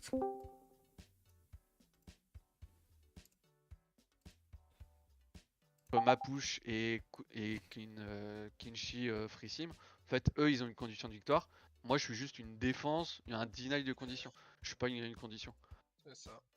Et du coup, bah, sur la game, tout peut se passer. On avait Vicky qui devait Steam pour faire une condition de victoire contre une France ou auquel tu n'auras pas vu ses villes, etc. Bah, tu peux te prendre un plus, un plus 9. Hein. Ça, bon. Ça c'est des plans sur la comète, quoi. Ouais. Bref. Tu fais Astro into campement et t'es trop tard pour les généraux. Je fais Astro et tout poney parce que je sais pas ce qu'il a cliqué lui et je peux pas grid les campements après Astro. S'il a cliqué tout poney, je suis mort. Ouais. GG, well played. Ça sera du débrief de notre côté. Avec une quoi, pardon? J'ai pas entendu. J'ai dit peut-être dans un opti, soit des campements, soit des archers. Non. Peut-être parler en anglais, les gars. Archer, oui, mais pas campement. Alors les archers, c'est moi qui les ai fait en fait. D'où le SWAT, tu vois, c'est le concept de l'un ou l'autre. Ouais, bah j'ai opti traduit. Enfin. Ouais, au moment où tu poses tes campements, je clique campement, puis tour d'après, je vois que t'as pas un archer, je fais ok, on clique poney. En fait, le truc, c'est que c'est trop compliqué situation du hub, quoi. Et le mapouche, moi, je peux rien faire tant que j'ai pas scale. T'es loin, quoi. Bah, je suis loin, et puis t'as. You wanna do a Dota, by the way, guys? After this? Rien, en fait. Genre, je trade pas ta générale main. T'as le plus 5. C'est des poneys, quoi. Bah, le général il est resté en bas parce que je me suis dit en plus, plus la défense, ça tombe pas, quoi. Oui, hein. Non, mais là, ça pousse pas. À gauche. Oh, never mind. Sorry, I got a CPL meeting to get to. Sur la place de gouffre, peut-être que je passe, mais je fasse que ça et que je m'irai les. C'est vrai qu'en défense, si ça passe pas, quoi. C'est ça. Et... Non, bah... Oui, non, mais. On espère que l'anglais et la moi. Chine tiennent pour qu'on ait quelque chose dans la game. Tu veux pas faire un vilain push coursier, la France? Bah... Parce que là, dans la game, si tu fais un tout petit peu moins de si, mais vraiment, c'est pas grand-chose. Hein. C'est-à-dire, par exemple, le colon en bas de la Rochelle, à la place du colon, enfin, les deux colons que t'as sortis, je pense qu'à la place, tu fais des pré-builds de cave. En fait, rien que si tu montes en militaire, le mapouche peut plus juste all-in ton pote. Oui, mais Il va mettre silencier, il va regarder les coursiers, il va dire bon alors. La Chine est déjà morte là en fait. Bah oui, non, mais tu peux lui donner du temps parce que tu vois, le colon qui sort dans 3 tours, je sais pas, je pense qu'il y a moyen de faire un truc. Bah je lui. Okay, guys, I'm gonna stop it here because I see they're gonna keep on talking over there in French. Thank you so much for coming in. Tomorrow, big finals from the CivFR Squadrons. We're gonna have Freitos de la Vega going against D-Shark, and we're gonna need to see who's gonna grab that first victory. We did see tonight L'Animaleri's first game going against the Boomers APMs in D2 in Division 2 from the CivFR Squadrons, and L'Animaleri did get to check the first game off. Let's see in the next ones what's gonna happen. Have a great evening, everybody, and thank you so much for the support of the channel. Much appreciated for the follows, for the subs, and of course your ongoing support over here and questions in the chat. Thank you so much, sirs. And I do hope on YouTube you're gonna throw a like and a sub over there for the channel. Let's see each other next time. In the meantime, check out my Discord for my schedule, and I am trying to update it as quickly as possible. If you do have some information about Path of Exile or other games over there, just put it over there in my Discord, and we're gonna have a chat of it. Have a great evening, everybody, and bye bye.